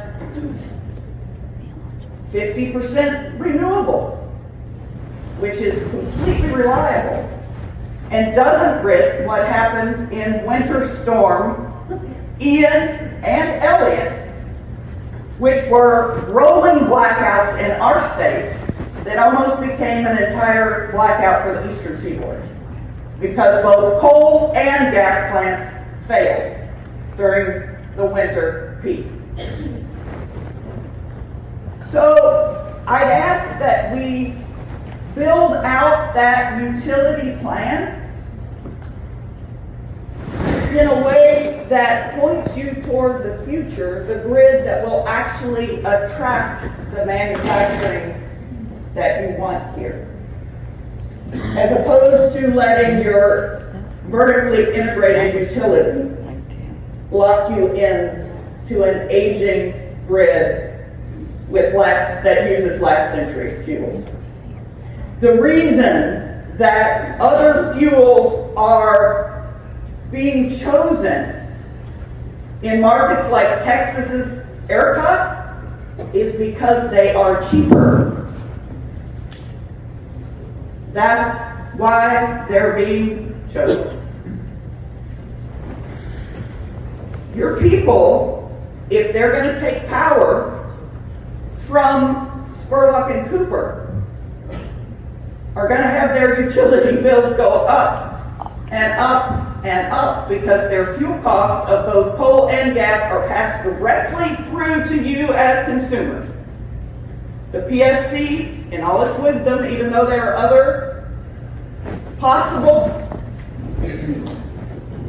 sources have decided that the consumer gets all of the fuel costs. So if Mason County residents take any power from those coal plants that stay online and keep polluting your community, then their bills are going to go up. So I'd ask that you build out a utility plan with more specifics. What does your future look like here? What does your power look like here? Use this opportunity to work with the developer to give yourself what you deserve, which is lowest cost power. Have the data center, have renewable power. Ask them to do that. You have that power. Same thing goes for the environmental impact assessment. You have in the ordinance that you want it to happen, but you don't have specifics about what you're looking for in that assessment, right?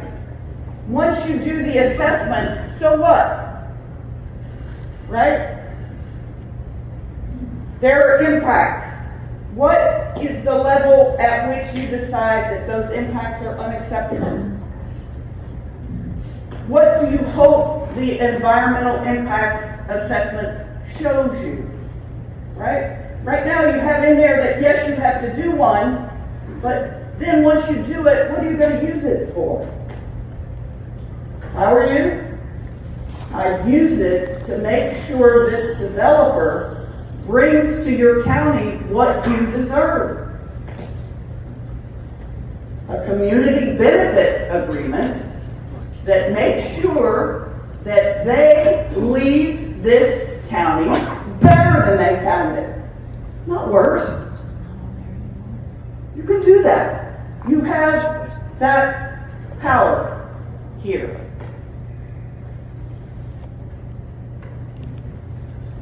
Finally, you want a community impact statement. Use that too. Don't just say you're going to do one. Look into, I'm going to give you a really well done plan. I want you to go look at it because it has a lot in it about community benefits agreements and how these counties that are dealing with data centers coming into their counties and using their resources, extracting resources from them, bringing few jobs. You do what your county judge said he wanted. You use this opportunity to tell the developer what you want in your community. What do you need? Affordable housing? Do you need a tech center? You can decide that. Here's what I'm going to recommend that you look at. It's Prince George's County in Maryland. They have they have a robust community benefits agreement. Now, obviously, it's impossible to negotiate a community benefits agreement with a developer who you don't know, who wants to be your neighbor, but won't introduce himself. So, the question that I would have for your officials is, when are they going to make a decision? When are we going to stop being a possibility? And only that. Once you know that, then you can negotiate a community benefits agreement that maximizes the local economic benefits. Prince George's County residents raised concerns about whether data centers would provide lasting jobs, workforce pipelines, and direct access to employment. Let me tell you something, friends. It's what they say about scams. If everything they say sounds too good to be true, it might be. So you can use this community benefits agreement to make sure you get what your counties need. What this group of counties need. Loudoun County, Virginia directs more than $100 million annually from data center taxes into schools and services. New Albany, Ohio benefits from corporate grants and nonprofit partnerships with Meta and Amazon. Frederick requires community benefit agreements to preserve farmland and fund local priorities. Data centers can play a role in strengthening education, recreation, public health in communities. But you've got to write your ordinance with a community benefit specific ask of this developer who won't introduce themselves to you yet. Write your ordinance so that you can have them reinvest in your community and not just take your resources. You're at 20 minutes, ma'am. Yes, sir. I'm just going to give them this and then I'll stop. Final thoughts. I will tell you, however, that you didn't stop everybody at 20 minutes. But I'm happy to finish. Don't worry. You're actually at 21 and a half minutes. I've given you extra time as well, man. But continue. Final thoughts, please. Final thoughts are right now. I'm going to give them this link. www.pgplanning.org. Look it up. It's their planning document. Good luck.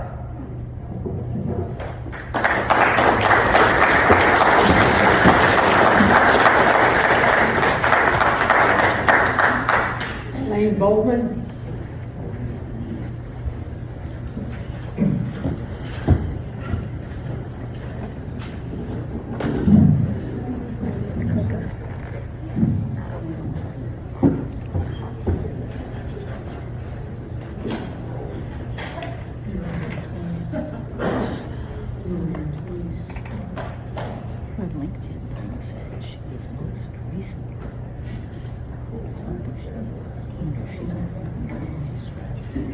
You've been sworn in. Resident of Mason County. I am not a resident of Mason County, however, I represent an organization that has members.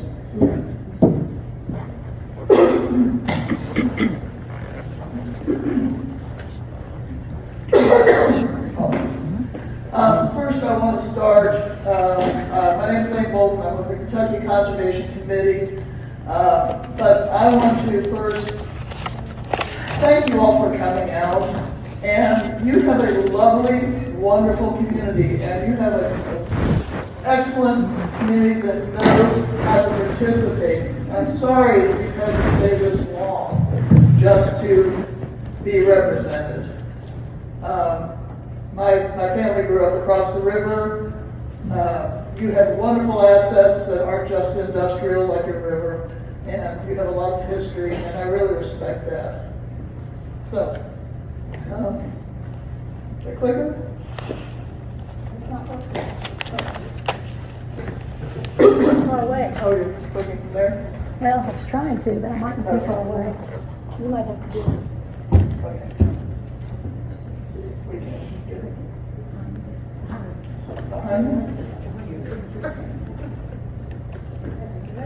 I was afraid of that. Almost did 2 slides. Didn't want to waste your time much longer.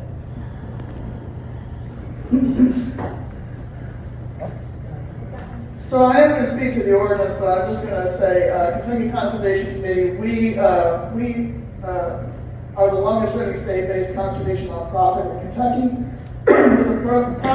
providing a trusted voice at the Capitol. So we spend a lot of time in Frankfurt, and we work with state government a lot. And so my focus is going to be mostly on that. So, you know a lot of this stuff already, the background, the growing concerns over data centers. I don't need to explain that to you. I'm sorry, I'm talking too much, I waited too long. But, you know some of the impacts here, so I'm going to skip through. The growing calls in a lot of communities are being raised now for moratoriums on these developments. Just across the river in Ohio, this just came out this week.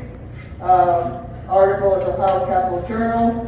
Monitoring Analytics, independent PJM market monitor, wants the Federal Regulatory Commission to clarify that PJM can and should halt data center interconnection if it does not have adequate power. They're getting overwhelmed with these now. Ohio's had more than 200 data centers already. So when you do your planning, you need to think about this. You're setting the stage for one, but you could have a lot more in a very short period of time, and you need to think about that when you're dealing with your ordinance. Next slide. Environmental groups are chiming in significantly.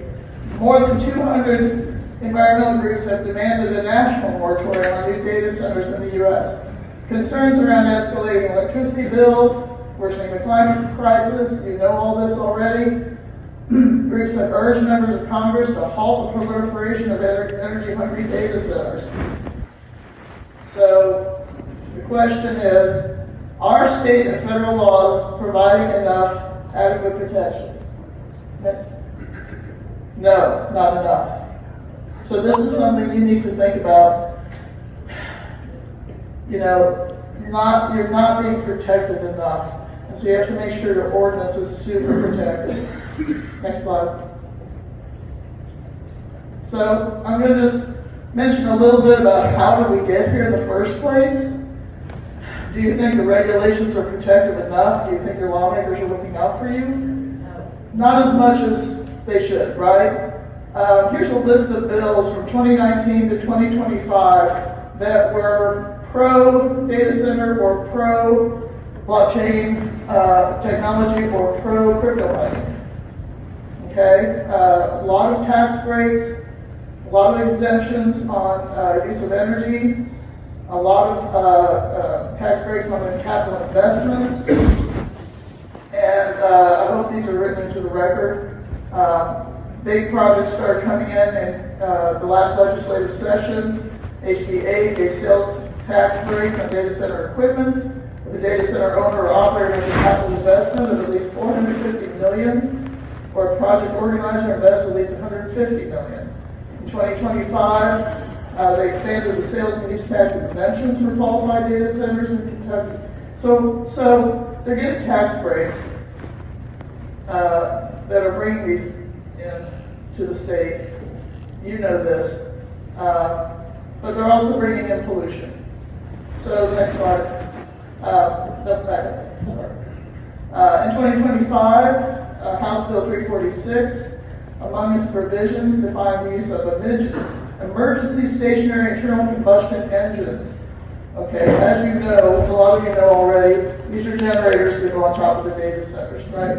They have no time limit on use of emergency situations. They can operate a maximum of 50 hours per calendar year for non-emergency situations.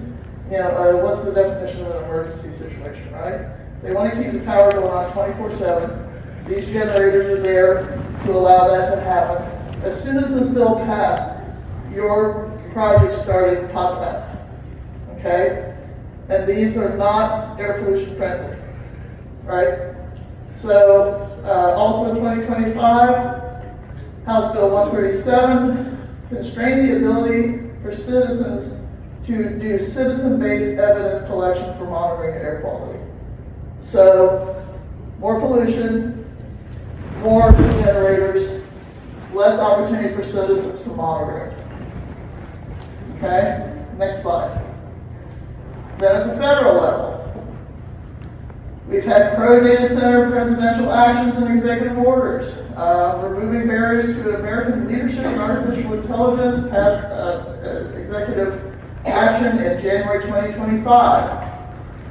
One called Accelerating Federal Permitting of Data Center Infrastructure, Executive Order, July 2025.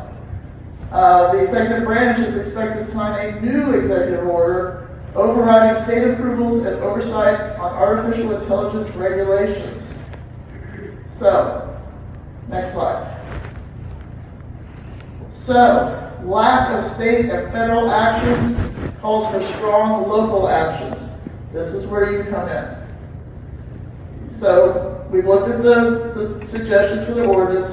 We want to make sure that you do an environmental impact assessment with specifics, like Elisa brought up, detailed.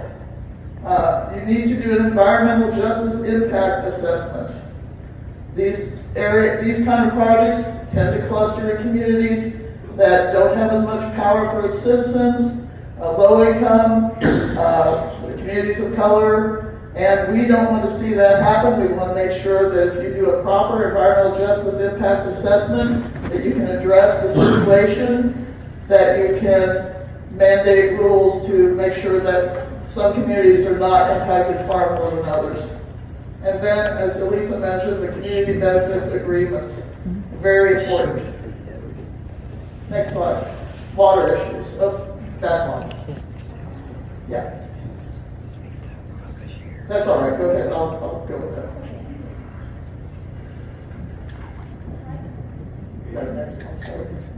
Water issues. Okay, so impact on water resources. So I'm glad to hear them say that this will be a closed loop system, it will be water efficient.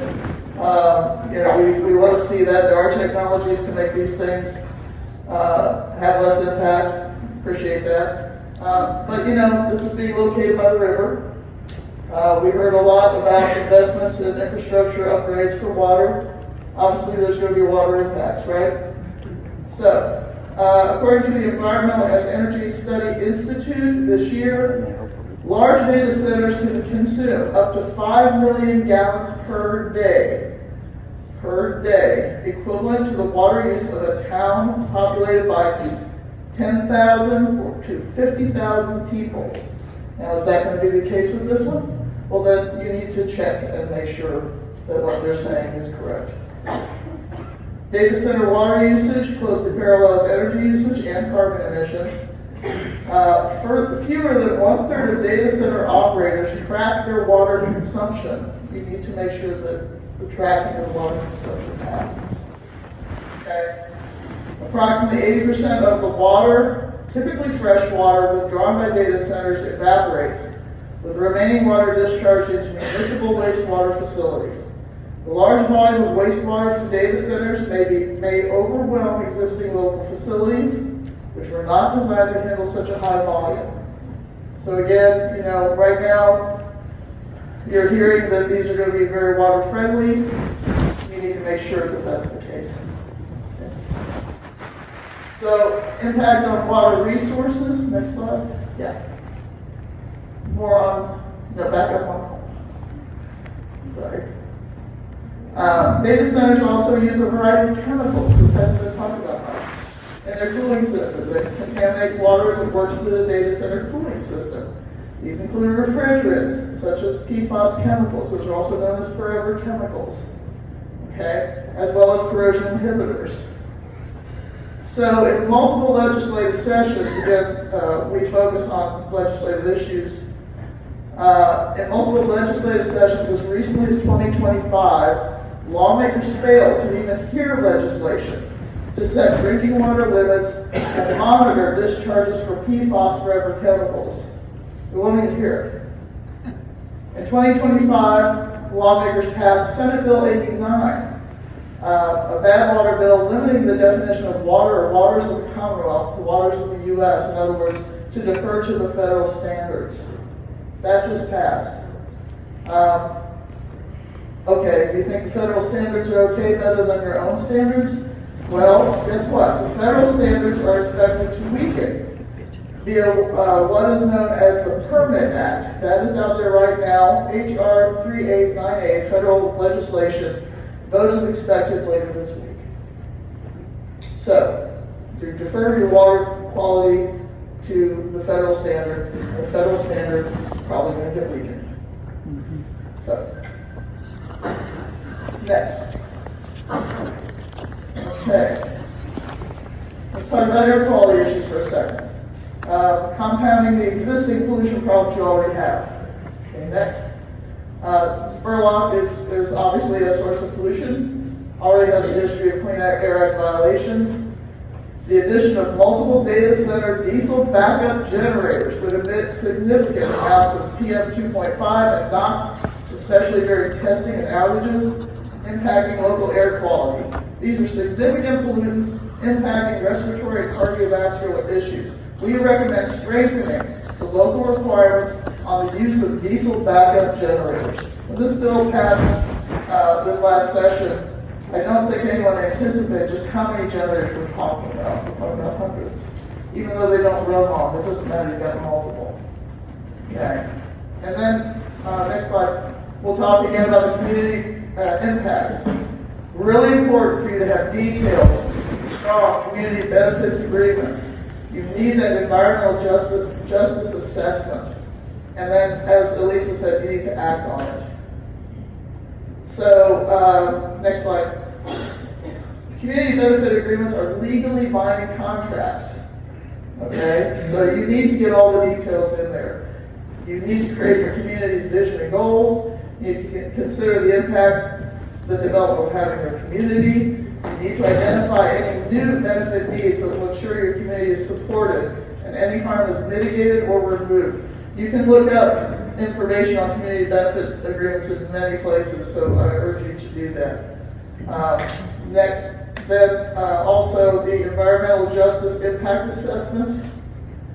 As a specialized analysis within the standard of the environmental impact assessment process, focused on identifying if a proposed project disproportionately harms low-income, minority, and other populations.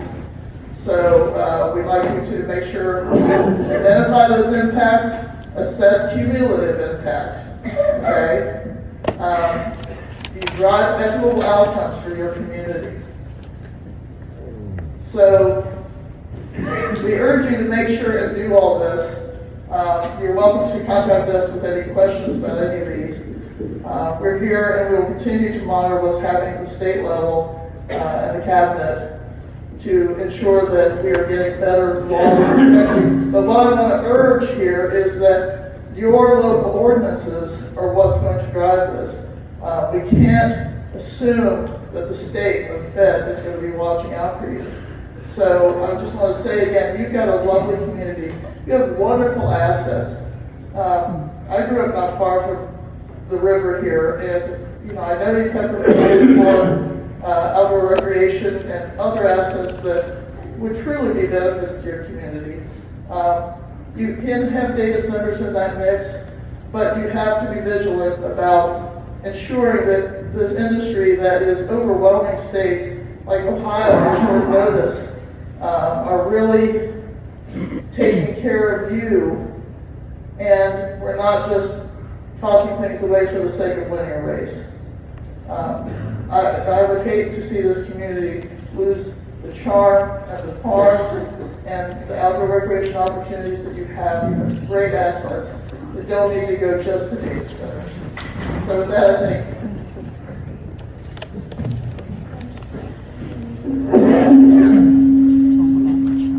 Thank you. Excuse me, Janet Garrison? He's backstage.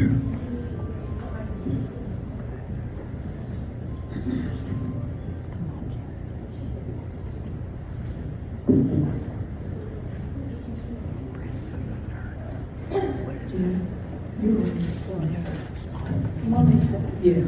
I just talked 40 minutes?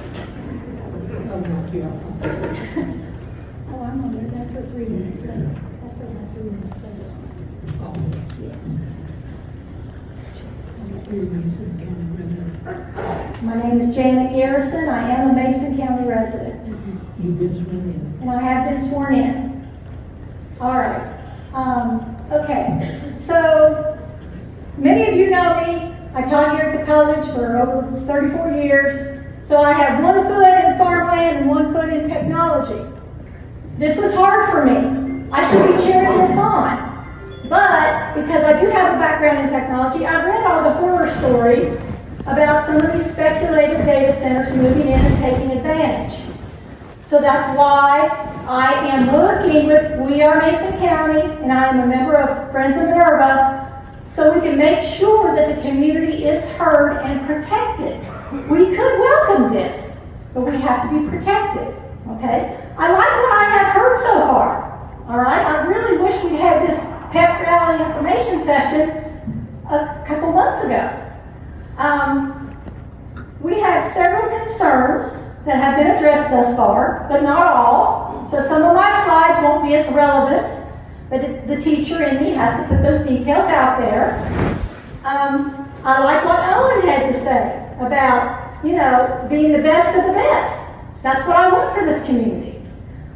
So once again, my background, you can see I was farm and teaching, protecting the environment, supporting a sustainable future, and no fear mongering. But we're going to address, and next slide, we're going to address the ugly elephant in the room. All right? EKPC said they are proactive at pursuing opportunities. Well, this blindsided us. They secretly recruited a 2.2 gigawatt data center customer. And the scary part of that is they also have the power to use eminent domain to force people to sell. So, I don't know if you consider that a conflict of interest. Is that ethical? Aren't they a nonprofit member-owned co-op? We own them? Is this a betrayal or abuse of the people they serve? I mean, we trusted EKPC. And now we're suspicious because this is very scary, especially for those people who have been approached and possibly bullied to sell their land. And when 2 widows may be forced to sell their land, we need to come back and think about this. What kind of community are we? That really concerns me. Next, she's already there. Now, you mentioned earlier that the PJM grid, well, EKPC's 2024 data, the 2025 data is not out yet.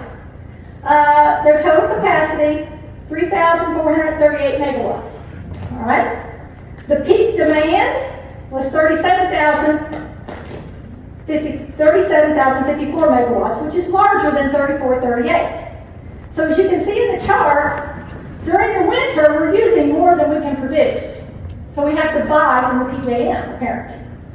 I haven't had this answered, so maybe somebody from EKP can sit down with me sometime this week and we can go through it. But the summer, we have a surplus, so we're able to sell. And this is all public available information. Okay. Next slide.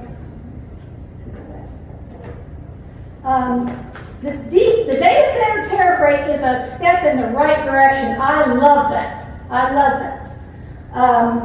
But relying on the PJM to go to purchase the extra power is maybe not such a good idea. Because FERC in June 2025 said that PJM was inadequate to meet current and future demands for large data center loads. So if data centers are being built throughout several states and everybody thinks they're going to get their the extra power they need from the PJM, everybody's going after the same resource. So, we're not going to get a piece of the pie. EKPC proposes $2 billion in investment to add 1.2 gigawatts. So I was glad to hear Nick say that the data center is going to pay for that. because that worried me. Right, next slide.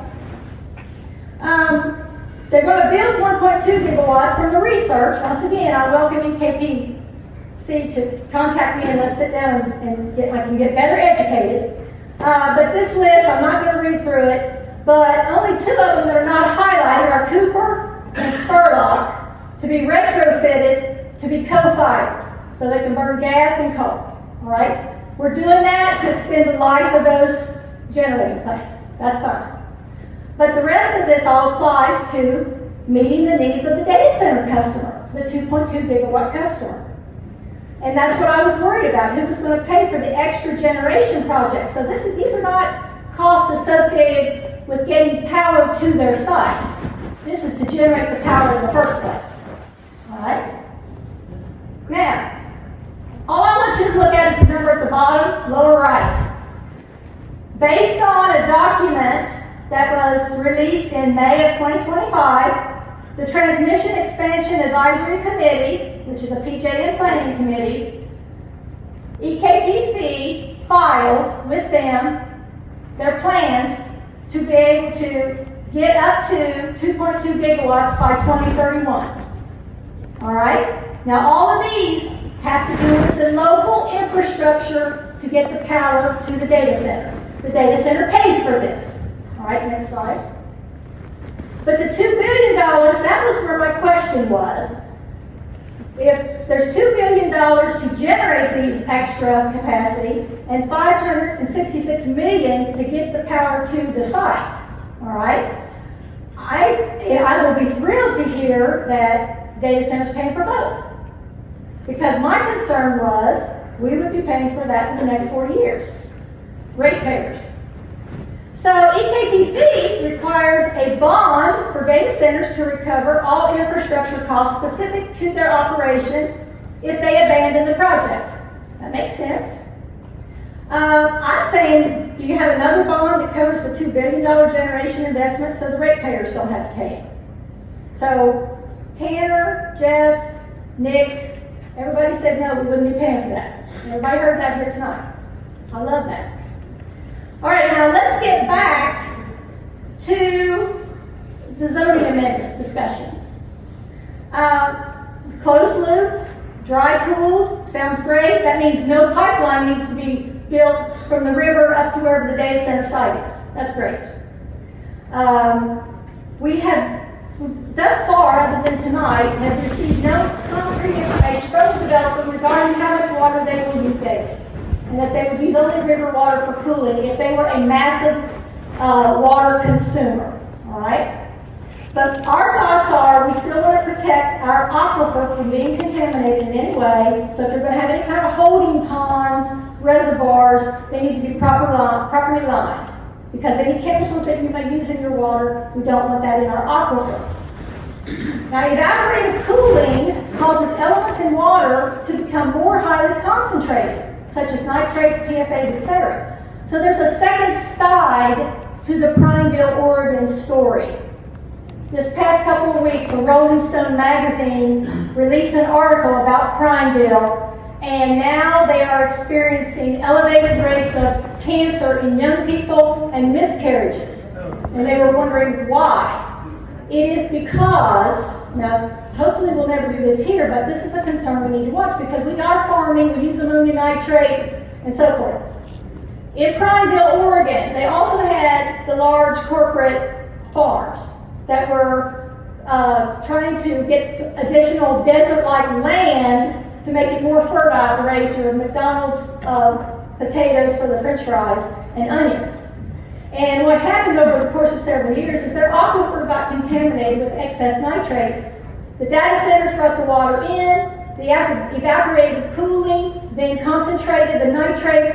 The wastewater went to a certain area where it was then pumped back out over the land for the farmers. So that's a lesson to be learned right there. The discharged water, which is considered industrial waste, must be properly treated before returned to local reservoir streams or the Ohio River. We do want this developer to submit water usage reports annually, but if they're dry cooled, this should be no problem. And since they are going to be in the District, which, by the way, has some of the most modern infrastructure in the county. I'm very proud of Western Mason Water District management. Should we have a bond for the water district in case something falls through after they've torn up water lines so we can put them back? Because we're proud of Western Mason Water District.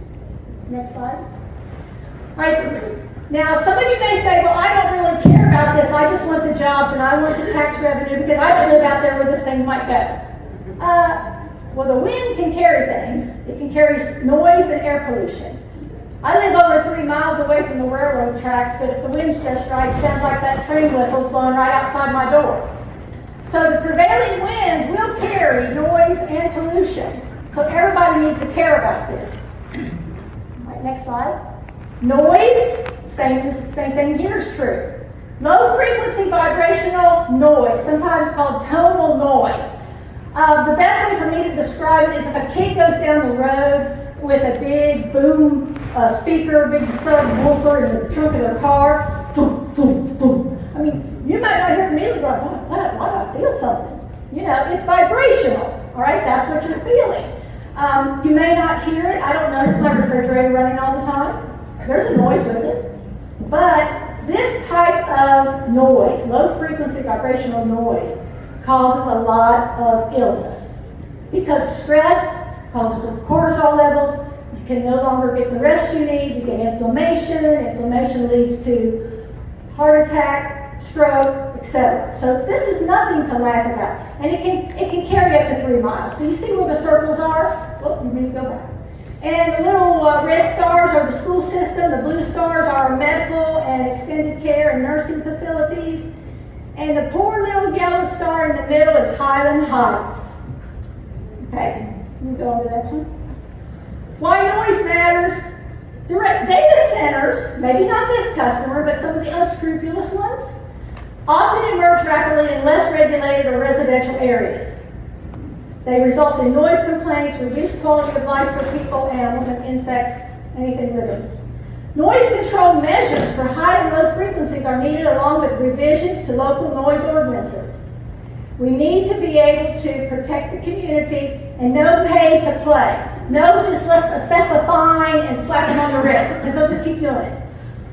Data centers produce several types of frequencies that are not acoustic, meaning you can't hear it, you feel it, and cannot be measured in decibels. Our current amendment only addressed the decibels. Sufficient setbacks are required so that those levels drop before they reach a person's front door. The site concern. In the amendment it says data centers shall be allowed only in I-3 rural industrial zones. The definition for that in Kentucky is manufacturing and heavy commercial operations such as factories, warehouses, quarries, trucking companies, etc. These should be typically located away from residential areas to minimize adverse effects on living conditions. Local zoning ordinances must include specific requirements for noise, traffic, and pollution management. Next slide. We've been told once again that this needs to go into I-3. We already have existing I-3 sites. Okay, I've got them listed on here, A, B, C, and D. Well, A obviously is the river port. There is no space down there to put a data center. B is Carmoose, once again. No space unless you want to be really innovative and put the baby underground and protect it from electromagnetic pulses. C, EKPC, if you've driven out by there, if you go down South Ripley Road, they own a lot of land, a lot of it's ridge tops. 267 acres are ridge tops. Why not build it there? Put it right close to EKPC.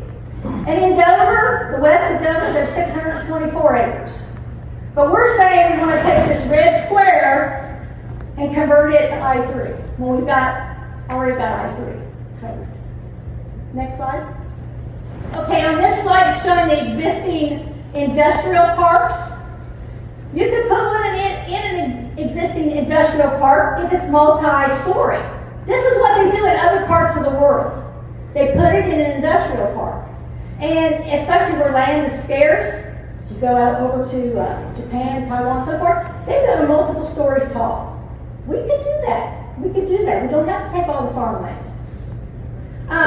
Maysville is getting many benefits. We've heard of the benefits that Maysville is getting. What are the county people getting? The people who are going to live right next to this. I haven't heard anything yet, other than maybe our property taxes will go down. Next slide. So the people concerns. The green outline here, and once again, I came up with this map. I own this. I came up with this map by talking to local people to find out, are you in or out of this project? Have you been contacted? So this is like the area of interest. And this is 8,025 acres. 4,525 north of the AA highway, 3,500 acres south of the AA highway. This area involves, in Highland Heights alone, 115 families. And on Valley Pike, Big Pond, Tuckahoe, Minerva, it's 500 plus families. That's north of the AA. I didn't even count south of the AA. Next slide, please. I am concerned about the very low direct jobs for the 2,500 acres. We've been told 50, 100, 400, and earlier I heard 150 to 200. There are 10,000 employees at Toyota on 1,300 acres. So, I mean, you know, as just waiting this is not the best deal maybe we could get, but anyway. The ratepayers hopefully are not on the hook now for the $2 billion investment. We don't know what's going on with this 8,000 acres. Is there a land grabbing process so they can grab the land and then later add more data centers or something else? It's scary. Farmland and natural habitats will be lost forever. Over 615 families will be impacted. Those who sell must relocate. And by the way, I'm not against data centers and I'm not against people selling their land for however they want. Okay? We do not fault the people who sold their land. They got a great deal. Okay? Sometimes they were kind of put between a rock and a hard place, but you know, that was up to them. But the remaining local people will have to endure 10 plus years of construction, I wish it was conservation, construction chaos and hazards, air, water, noise pollution, water quality, pressure issues, possible electric grid issues as well. All right, next slide. But, I know it sounds doom and gloom is over. There is still hope. On the 9th of September, Judge Executive Owen McNeil made this statement. So I would have no issue with having zoning regulations that are some of the most stringent in the United States. I love that, Owen. I do. And I want us to honor that. Okay? So we can live with this comfortably. Next slide. So also quoting a friend of mine, our history shows a better way. Mason County's past was built on progress. Our future depends on our ability to exploit current opportunities. Generations before us welcomed innovation. So we can exploit this opportunity and welcome innovation if we work as a team and all players proceed in a do-no-harm manner. So, with proper regulations, we can make Mason County the best of the best, the first-in-class, good neighbor data center model for the world. All right? Community involvement is key. Next slide. All right, so we've got to work as a team. Everybody's ideas matter. We need to build back trust. The NDAs have destroyed our trust in city and county officials. The developer needs to communicate with concerned citizens and not just county officials. And more importantly, this question was asked of me several times. Janet, have you visited a data center? And at the time I said no. So I had to go visit one. The Planning Commission needs to visit a community with a data center for this specific developer and talk to local residents so you can get the feedback. Next slide. We need to preserve farmland and use existing industrial parks in I-3 zones if at all possible. Located closer to EKP and the river. Put it in the existing industrial parks. Next slide, setbacks. The setbacks in the proposal are inadequate based on the sound. We propose in sensitive areas like out there near farms and homes, 1,500 to 2,000 feet for the setback for a hyperscale data center. Next slide. Structure height. I mentioned, it'd be great to build them taller. Well, that comes with problems too. Taller buildings create more aggregate noise. But you can go on to the next slide because I'm going to fly through these. 75 feet is what you have listed. That's fine in an industrial park, but we don't want these huge structures that have a reflexive echo out in the country. So we're saying maximum height less or equal 30 feet. That's negotiable. Lighting. Lighting slide. Okay, so lighting, we don't want the light to trespass onto other people's property. So 0 uplight, 0 backlight and glare, and next slide please. This is Microsoft's data center lighting best practices. I like it. This is what we need to request. You don't want light shining in your bedroom when you're trying to sleep. Okay, next slide. All right, now here are the noise decibels. We recommend you reduce all these by 10. That would be great. Out in the country, the noise is typical 40 to 45 decibels. If you build this thing with this in mind, with all the noise mitigation, they can do this. They can make it quiet. Next slide, please. Proactive noise mitigation. In the design, you need to have a sound study, so we need to know what the baseline is, what's the goal. We require them to conduct annual sound studies to stay within the limits. Next slide. Ms. Garrison, final thoughts here, 21 and a half minutes. All right, backup generator, Tier 4. Decommissioning plan is completely missing. The decommissioning plan, we need one.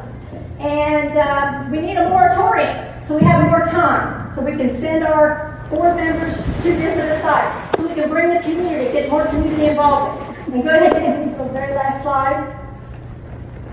One more. Please don't rush this. It's not too late to do the right thing. Make Mason County the best of the best, first in class, good neighbor data center model, and I'll be your biggest cheerleader. Thank you.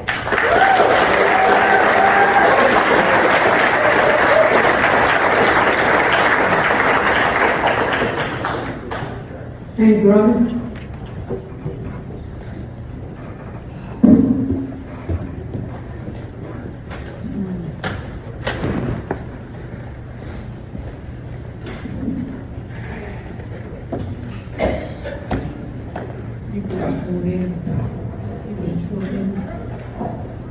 I have been sworn in, and I'm not from Mason County.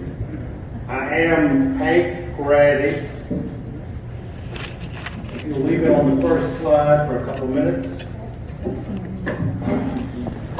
I'm a lawyer from DeSales, Kentucky, and I have been retained by We Are Mason County. I was retained when they learned about this project, but they were frustrated because they were not being able to find out who it was and what was going to happen. We Are Mason County was formed in response to this mystery, to try to get to the bottom of it, and frankly to try to protect this community from an unknown threat. Max Warren is the president and executive director. He has spoken to the planning commission previously to try to urge the planning commission to amend the comprehensive plan, to begin the comprehensive plan process of recognizing the need for the plan to address data centers. As we sit here, the comprehensive plan still does not address data centers. Also, as has been noticed, the planning commission, the zoning ordinance, does not address the data centers. I was in the fiscal court meeting on September 9th with a letter urging the fiscal court to begin the job of instructing the planning commission to address data centers. But before I could speak, the fiscal court adopted a resolution to instruct the planning commission to begin the process of addressing data centers. And so I applauded that decision to the fiscal court when it happened. I subsequently sent to John Estel, the Oldham County proposed data ordinance that is in draft. I have included portions of that in the notebook that I've given you, and I urge the members of the fiscal court, you'll turn to the end of my letter. You'll see pages from the Oldham County proposed zoning ordinance where they have, I've highlighted on page 3, they have 1,000-foot setbacks for all adjoining properties that are residential. So this is an example of a Kentucky county where the planning commission has decided that 250 is not adequate, that in that county it needs to be 1,000 feet setbacks from residential. That has not been acted on by the fiscal court. It is pending before the fiscal court. I've also I attended the meeting last week with Andy Shale, Kimberly Horn, and I have included his memo because I think I want to call attention to you to a part of that memo. If you'll look on the second page of his memo, he gives you ordinances from 3 of the communities, New Albany, Hilliard, and Dublin. And if you look at what he said in his memo, data centers are a conditional use in the ID1, ID2, and ID4 zoning ordinances. And he also mentioned the New Albany, and that's been discussed by other people earlier tonight, and you'll see below that a page from the Albany zoning ordinance. This is the link he gave you in his memo, and this shows that in New Albany, general office activities in data centers are a conditional use in the L1 district. Now, I'm mentioning this conditional use because this is a public hearing on a zoning ordinance. It is not necessarily a pep rally for data centers, and tonight has been pretty much a discussion about our data centers, good or bad. My topic is to talk about your zoning ordinance and how I think it can be improved, what is in it that I think is worthy of applause, but also what is seriously missing. So I want to turn to what I believe is the most serious flaw. Next slide. In my opinion, the most serious problem with this proposed zoning ordinance text is that it does not adequately protect the citizens' right to participate in the data center site selection process. The ordinance in front of you is text that would allow a data center applicant to acquire land currently zoned I3, prepare a development plan that the public would never get to review and comment on because there is no right to a public hearing in the zoning ordinance section, development plan requirements, and Kentucky law allows development plans to be approved by a planning commission staff in certain circumstances without even having a planning commission approval or without having a public hearing. And even where the planning commission has to approve a development plan, there is no requirement in state law that the planning commission hold a public hearing to consider public comments on a development plan. So the ordinance that you have in front of you creates the possibility of a data center being located in an existing I3 zone, excluding the public from ever having a say, excluding the fiscal court from ever having a say, and simply approving a development plan that the public has no right to be heard on. That is woefully inadequate, and I'm going to suggest ways to try to fix that. The second, next slide, the second most serious problem with this proposed text is that it contains nothing that protects Mason County prime farmland and farmland of statewide importance, which is clearly contrary to the text found throughout the 2016 Comprehensive Plan and the 2025 Mason County Comprehensive Plan update.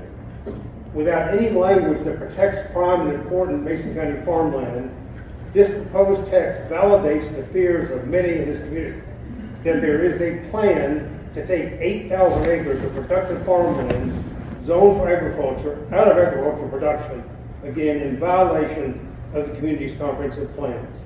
Next slide. My clients, as you heard from Janet, have calculated that from the very limited information they've been able to obtain, that this plan, if it impacts 8,000 acres of farmland, would threaten 10% of Mason County's productive farmland. Now, I've attached to the memo that I've given you, you'll look below the Kimberly Horn and the New Albany zone change, you'll see the next page is several pages of zoning ordinance from Frederick, Maryland. All right, if you go to the end of my letter, so page 11 of my letter, right back, 2 pages past that are Oldham County setbacks. Next 3 pages are the Kimberly Horn memo from Andy Shaw that you got last week, which has the links to the New Albany, Hilliard, and Dublin. And below that, the page with a lot of fine print, and go to the next slide, you may. Go back. For the Planning Commission members, you should be looking at a page called Critical Digital Infrastructure Overlay Zone, CDIOZ. And you'll see I've highlighted Section 4, the Critical Digital Overlay Zone as approved by the County Council shall include less than 1% of the total land area of the county. I'm giving you that as an example of a planning commission and local government that put a limit on how much area in the county can become developed for data centers, and they limited it to 1%. And yet, right now, this community is facing a proposal that might take as much as 8,000 acres, and others have done the math. I may be wrong on the math. That's been determined to be perhaps as much as 10% of your farmland. Based upon the foregoing points, we, Mason County, recommend the following addition to the Mason County Data Center text amendment. And this is language that has come from the Kentucky Resources Council. Recently, Tom Fitzgerald spent the past couple of weeks working on this. Many of you know Tom Fitzgerald. He's one of Kentucky's foremost environmental lawyers. And he has prepared a model data center ordinance. He has released it. I have this afternoon emailed it to your staff. So it's in your office. And if you go to the next slide. This is the Frederick, Maryland slide I referred to. Go to the next slide. This is the 1 acre that the planning commission would read if you wouldn't until this slide. Next slide. This is also in Frederick, Maryland. We went to this in a minute. This is their 500-foot setback. Next slide.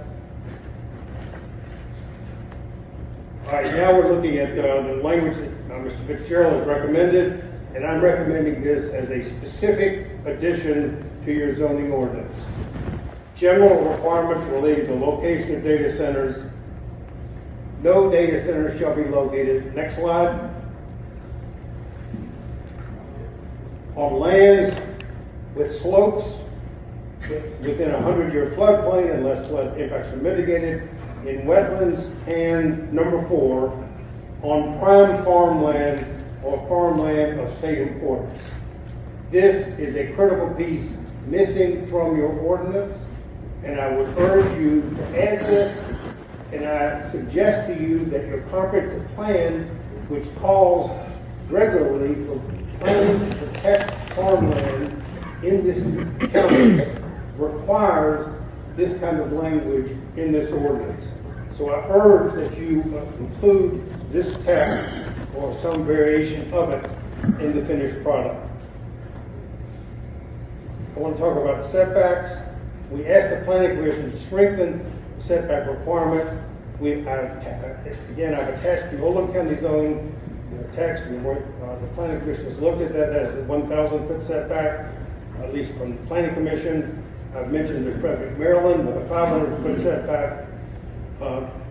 Based upon these recommendations, I want to go to the next slide.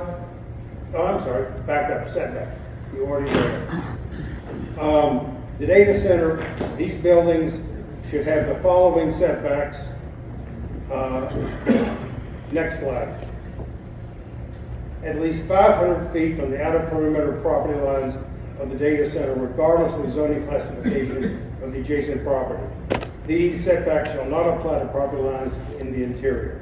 And, number 2, at least 1,500 feet from sensitive use for the boundary of any residential, commercial, or agricultural district. So we are recommending 500 feet everywhere, and then residential, and in sensitive areas, 1,500 feet. There are a number of positive sections in the proposed text, and I want to make sure, let's go to the next slide. I want to make sure that I praise those features. Some of the previous speakers have mentioned them. There is a section on buffering that has language that I like, but there's language that says any data center that adjoins a residence, school, or place of worship. I would suggest to you, as you see in paragraph 12 in my letter to you, no data center should adjoin a residence, a school, or a place of worship without the setbacks in between the data center and that they use. You have a noise section and a noise study. Those are all good, but I would urge that you have a more protective noise requirement. Go to the next slide. This again comes from the Kentucky Resources Council recommended language. All data centers shall meet the following minimum standards. Noise from operations, including primary and accessory structures and uses, energy systems shall not exceed 40 dBA or 60 dBc between 10 p.m. and 7 a.m. and shall not exceed 45 dBA or 65 dBc at any other times at any external perimeter property line. You'll see some footnotes at the bottom of page 5, as if you're on the Planning Commission and looking at my notebook, and this provides more explanation for setting these, suggesting these noise limits as opposed to what we believe are somewhat too relaxed noise limits in your ordinance. The next slide. This is, I think Janice showed you this, so I'm borrowing this from her. Next slide.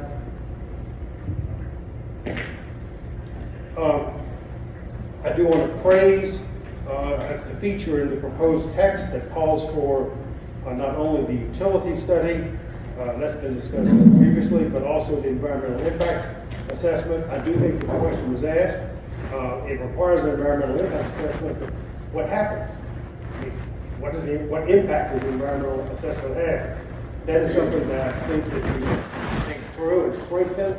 What are the consequences if the environmental impact assessment reveals that there are problems that this facility is going to cause at this location?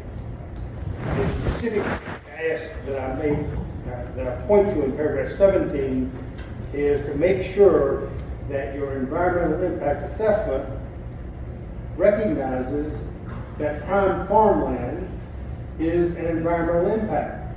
And if the proposal is taking prime farmland that is currently in production out of production, that is an environmental negative. And so the question becomes, are there alternatives?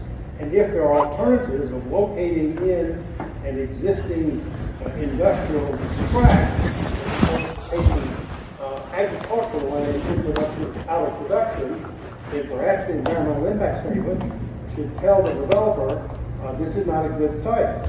And your environmental impact statement text should give you the ability to say the environmental impacts here form. Come back with a site that is more protective of our farmland and our other natural resources and environmental special assets. Next slide. The community impact analysis is, again, a very positive part of this proposal. So I like other speakers. I want to compliment that along with the environmental impact statement. But it is only a piece of the pie. The question is, what do you do with a community impact analysis without a community impact, a community benefit agreement? That is, the community impact analysis should lead to the formation of a binding agreement between the developer and the community representatives, not just the county judge executive and not just the planning commission. In the communities that were identified that have put these in place, they have community representatives selected from the community who want to be involved in this process and may have a dog in the fight. They are also part of this agreement. And if this developer is a state-of-the-art developer, first-in-class developer, then we'll ask them to live up to that. And is enter into an agreement with the community that all the promises we heard, we were asked, wouldn't it be wonderful if this would happen? Well, we were told it was going to. I'm saying let's put it in writing and make it enforceable in a community benefit agreement. I mentioned, next slide, New Albany, that's Franklin County, has received national attention for extending the concept of community impact analysis to a more binding community benefit agreement. You should add this feature to this text. Next slide. Again, New Albany was mentioned last week, and I'm turning to it because there are good features in the New Albany proposal. But the feature I want to call to now is that New Albany and Dublin, two facilities that were referred to last week, as I indicated earlier, both have zoning districts where data centers must obtain a conditional use permit. I referred to the Andy Shaw memo that is in the planning commission's package and was given to them last week. The advantages of a conditional use permit, you all know this, is that it ensures there will be a public hearing, it results in conditions that are enforceable, and it continues into the future. It is the conditional use permit the best we can do? Is that a good finished product? The answer is no. The Urban Land Institute has published 2024 local guidelines on data centers, and I have emailed that document to the Planning Commission staff earlier today, so that the complete document is there for your reference. And I have enclosed one page of it.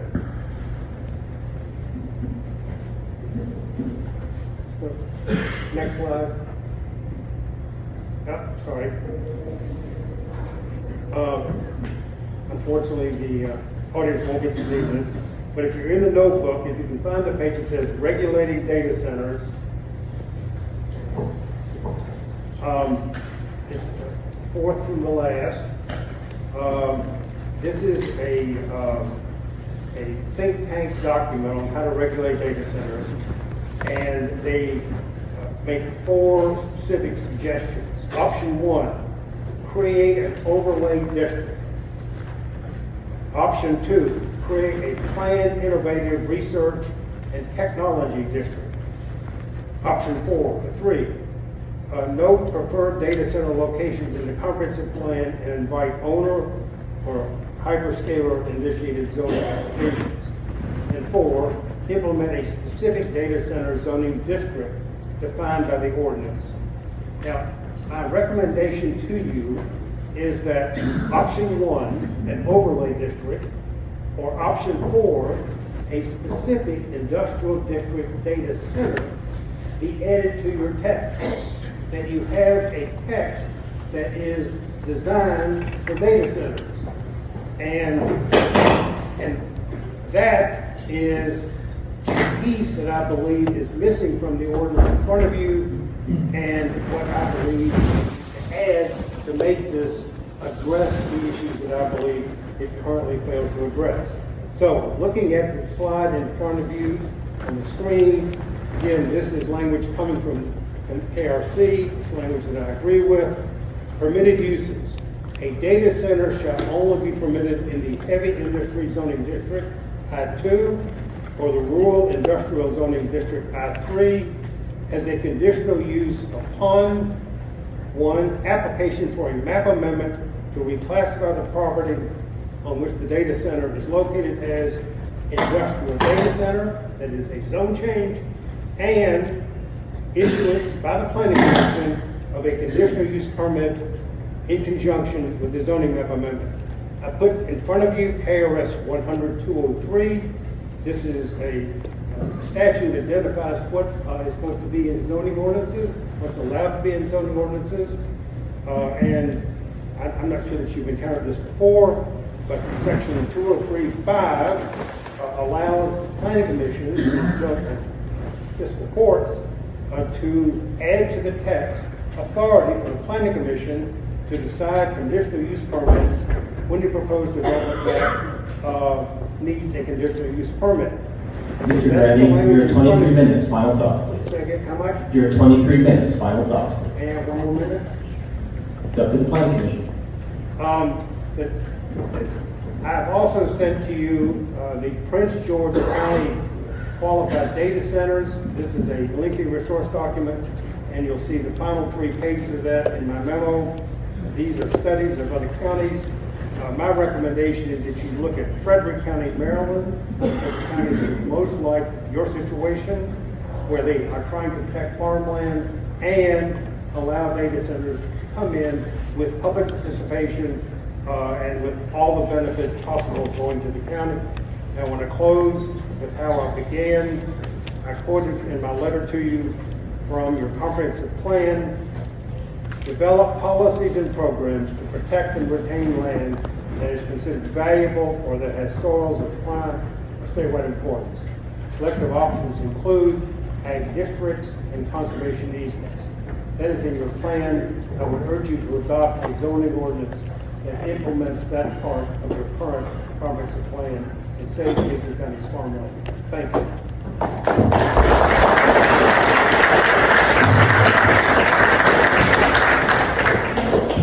Michael Hussey.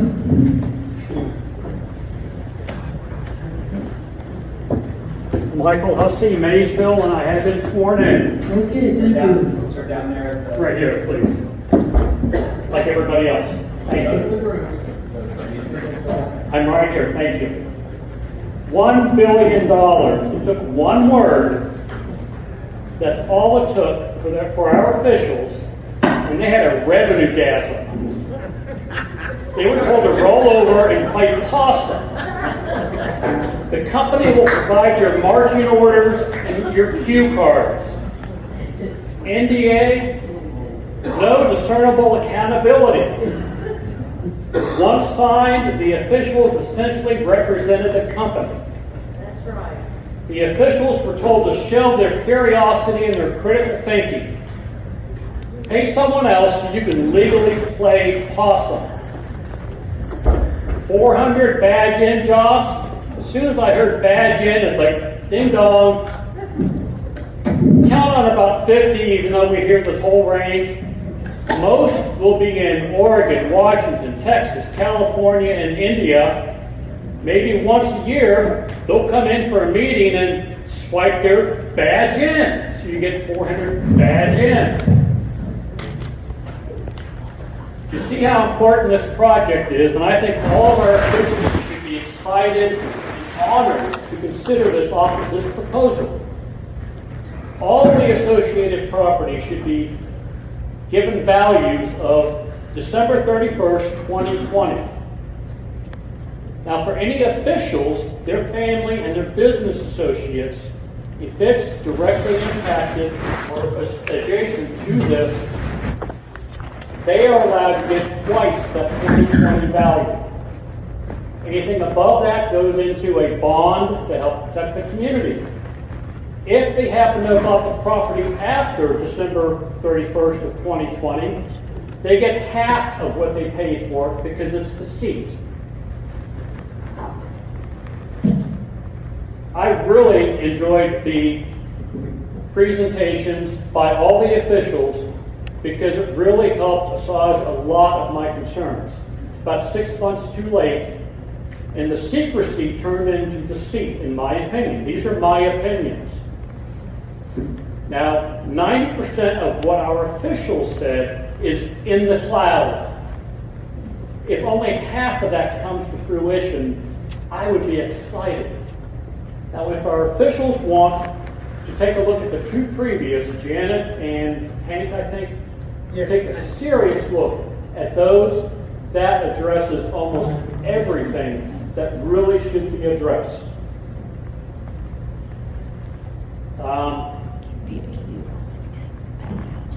Now, our representatives, we expect them to be legal, moral, and ethical. Well, apparently the new gold standard is if it's not illegal, forget the moral and ethical. Forget legal, just is it illegal? In 1989, Harriet Cardinal, former mayor, said she had a problem with courthouse people. Once they get in the courthouse, they feel like they're there to stay. 3 minutes, Mr. Rusty. Final thoughts, please. Dennis Redmond, talking of Harriet Cardinal's honor and ethics, he further said, "Isn't that refreshing?" Well, the secrecy has not been refreshing. I would love the data center. Refresh us, please. Be honest. Thank you.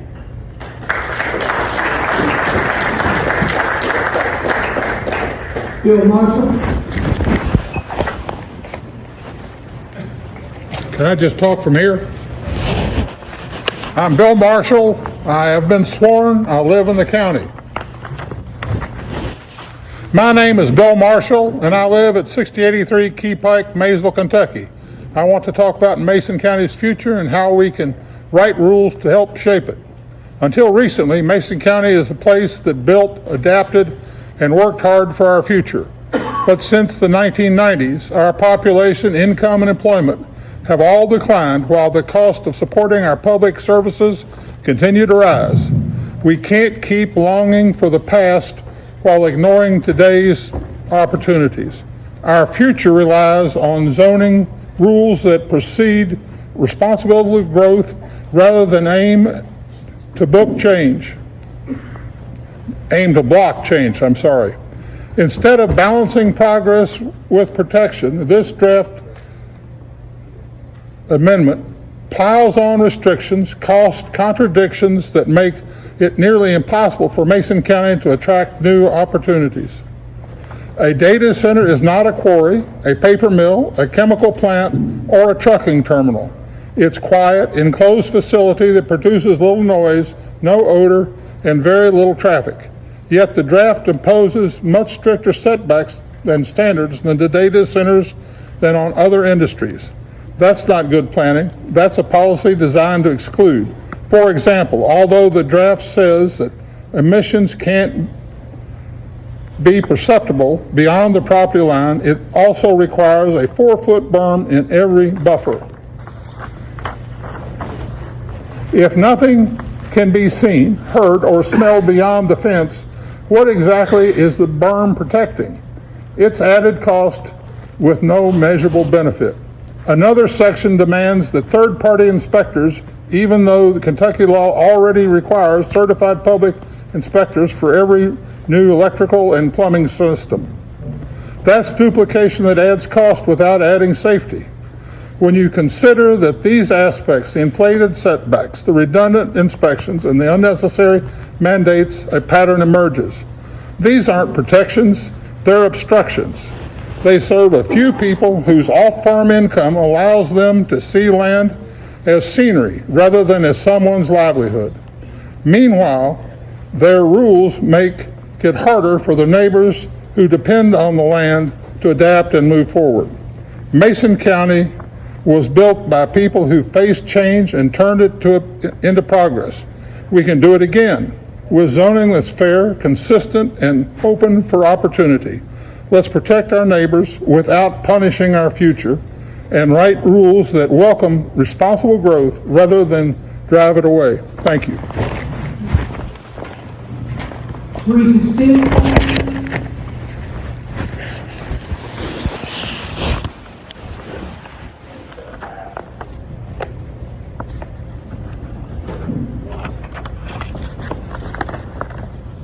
Julie Burton?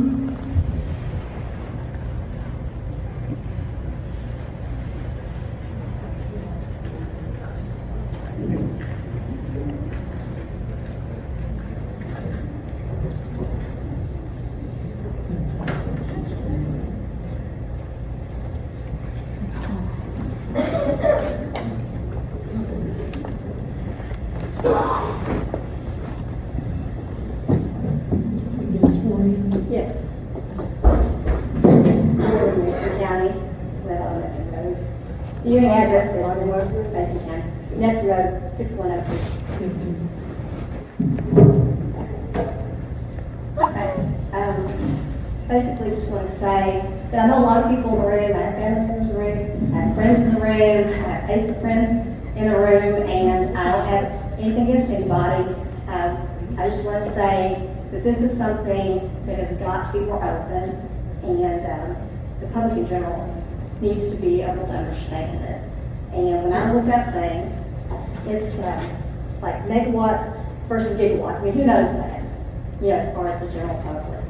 Nobody really. I know a lot of you do because you're experts, but we're not.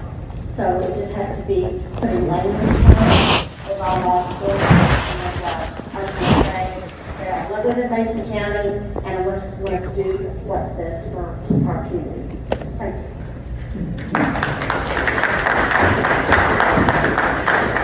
Commissioner, we got 3 more people on this front page, and then I will call the time. Okay, Leanne Mattingly.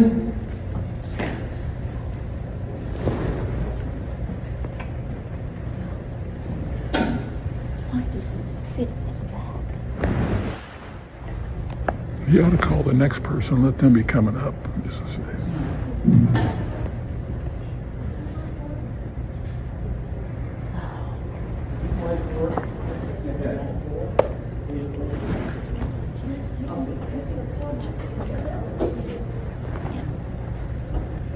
You get sworn in? I have. Leanne Mattingly, 201 Edgemont Road. Ms. Mattingly, check the mic and see if it hasn't gone on standby. If not, I've got one that you can hold. Well, I probably need not to hold it. Oh, wait, that's on.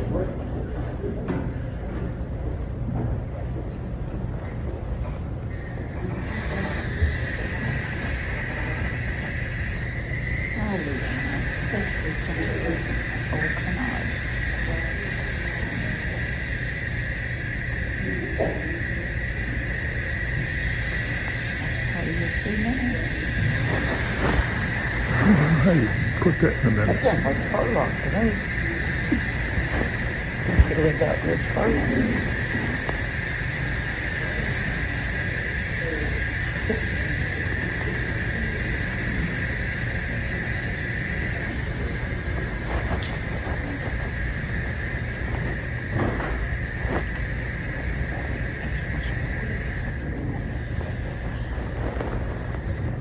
I was going to play that for 2 minutes. That's 60 decibels. In the thing I read in the paper, where you all had between 55 decibels and 60 decibels, that's what these people that are living close by the data center are going to have to listen to. I think it's very loud to have to listen to this all the time, 24/7, 365 days. It was also brought out that there's a 3-mile radius that it will go out. So we in Maysville, Kentucky, in the city, are going to hear that also.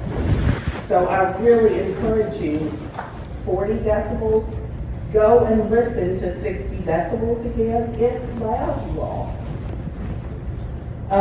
Inside the data centers, it's between 80 and 96 decibels. So can you imagine workers being in there and listening to that?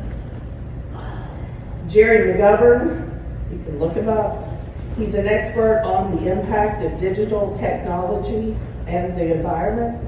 Having one near your home is like having a lawnmower in your living room 24/7. On-site generators have intake and exhaust fans, which are 55 to 85 decibels typically. Even more noticeable in rural areas. At nighttime, the loudness increases, buzzing, low-pitched roar. Under techtarget.com, headaches, anxiety due to lack of sleep and stress, cardiovascular risk due to lack of sleep and stress. HBR.org, diesel generators, Tier 2, they release large amounts of tiny air pollutants, nitrogen oxides, which are called silent killers. They penetrate deep in the lungs and link to asthma, lung cancer, and heart attacks. One last note. If it sounds too good to be true, it is. Thank you.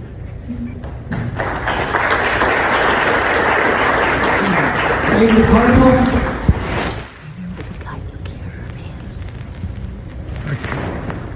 Teresa, Steve. Pass, okay. Yeah, it's the same problem. Steve. Paul.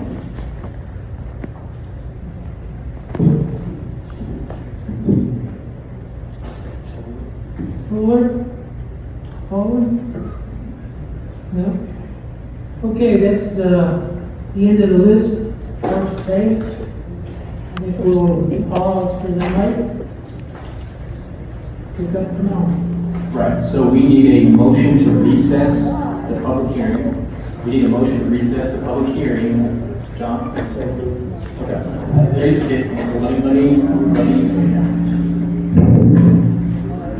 Let me describe the entire motion. We need a motion to recess the public hearing until 5:30 tomorrow evening, Wednesday, December 10th, here in the courthouse.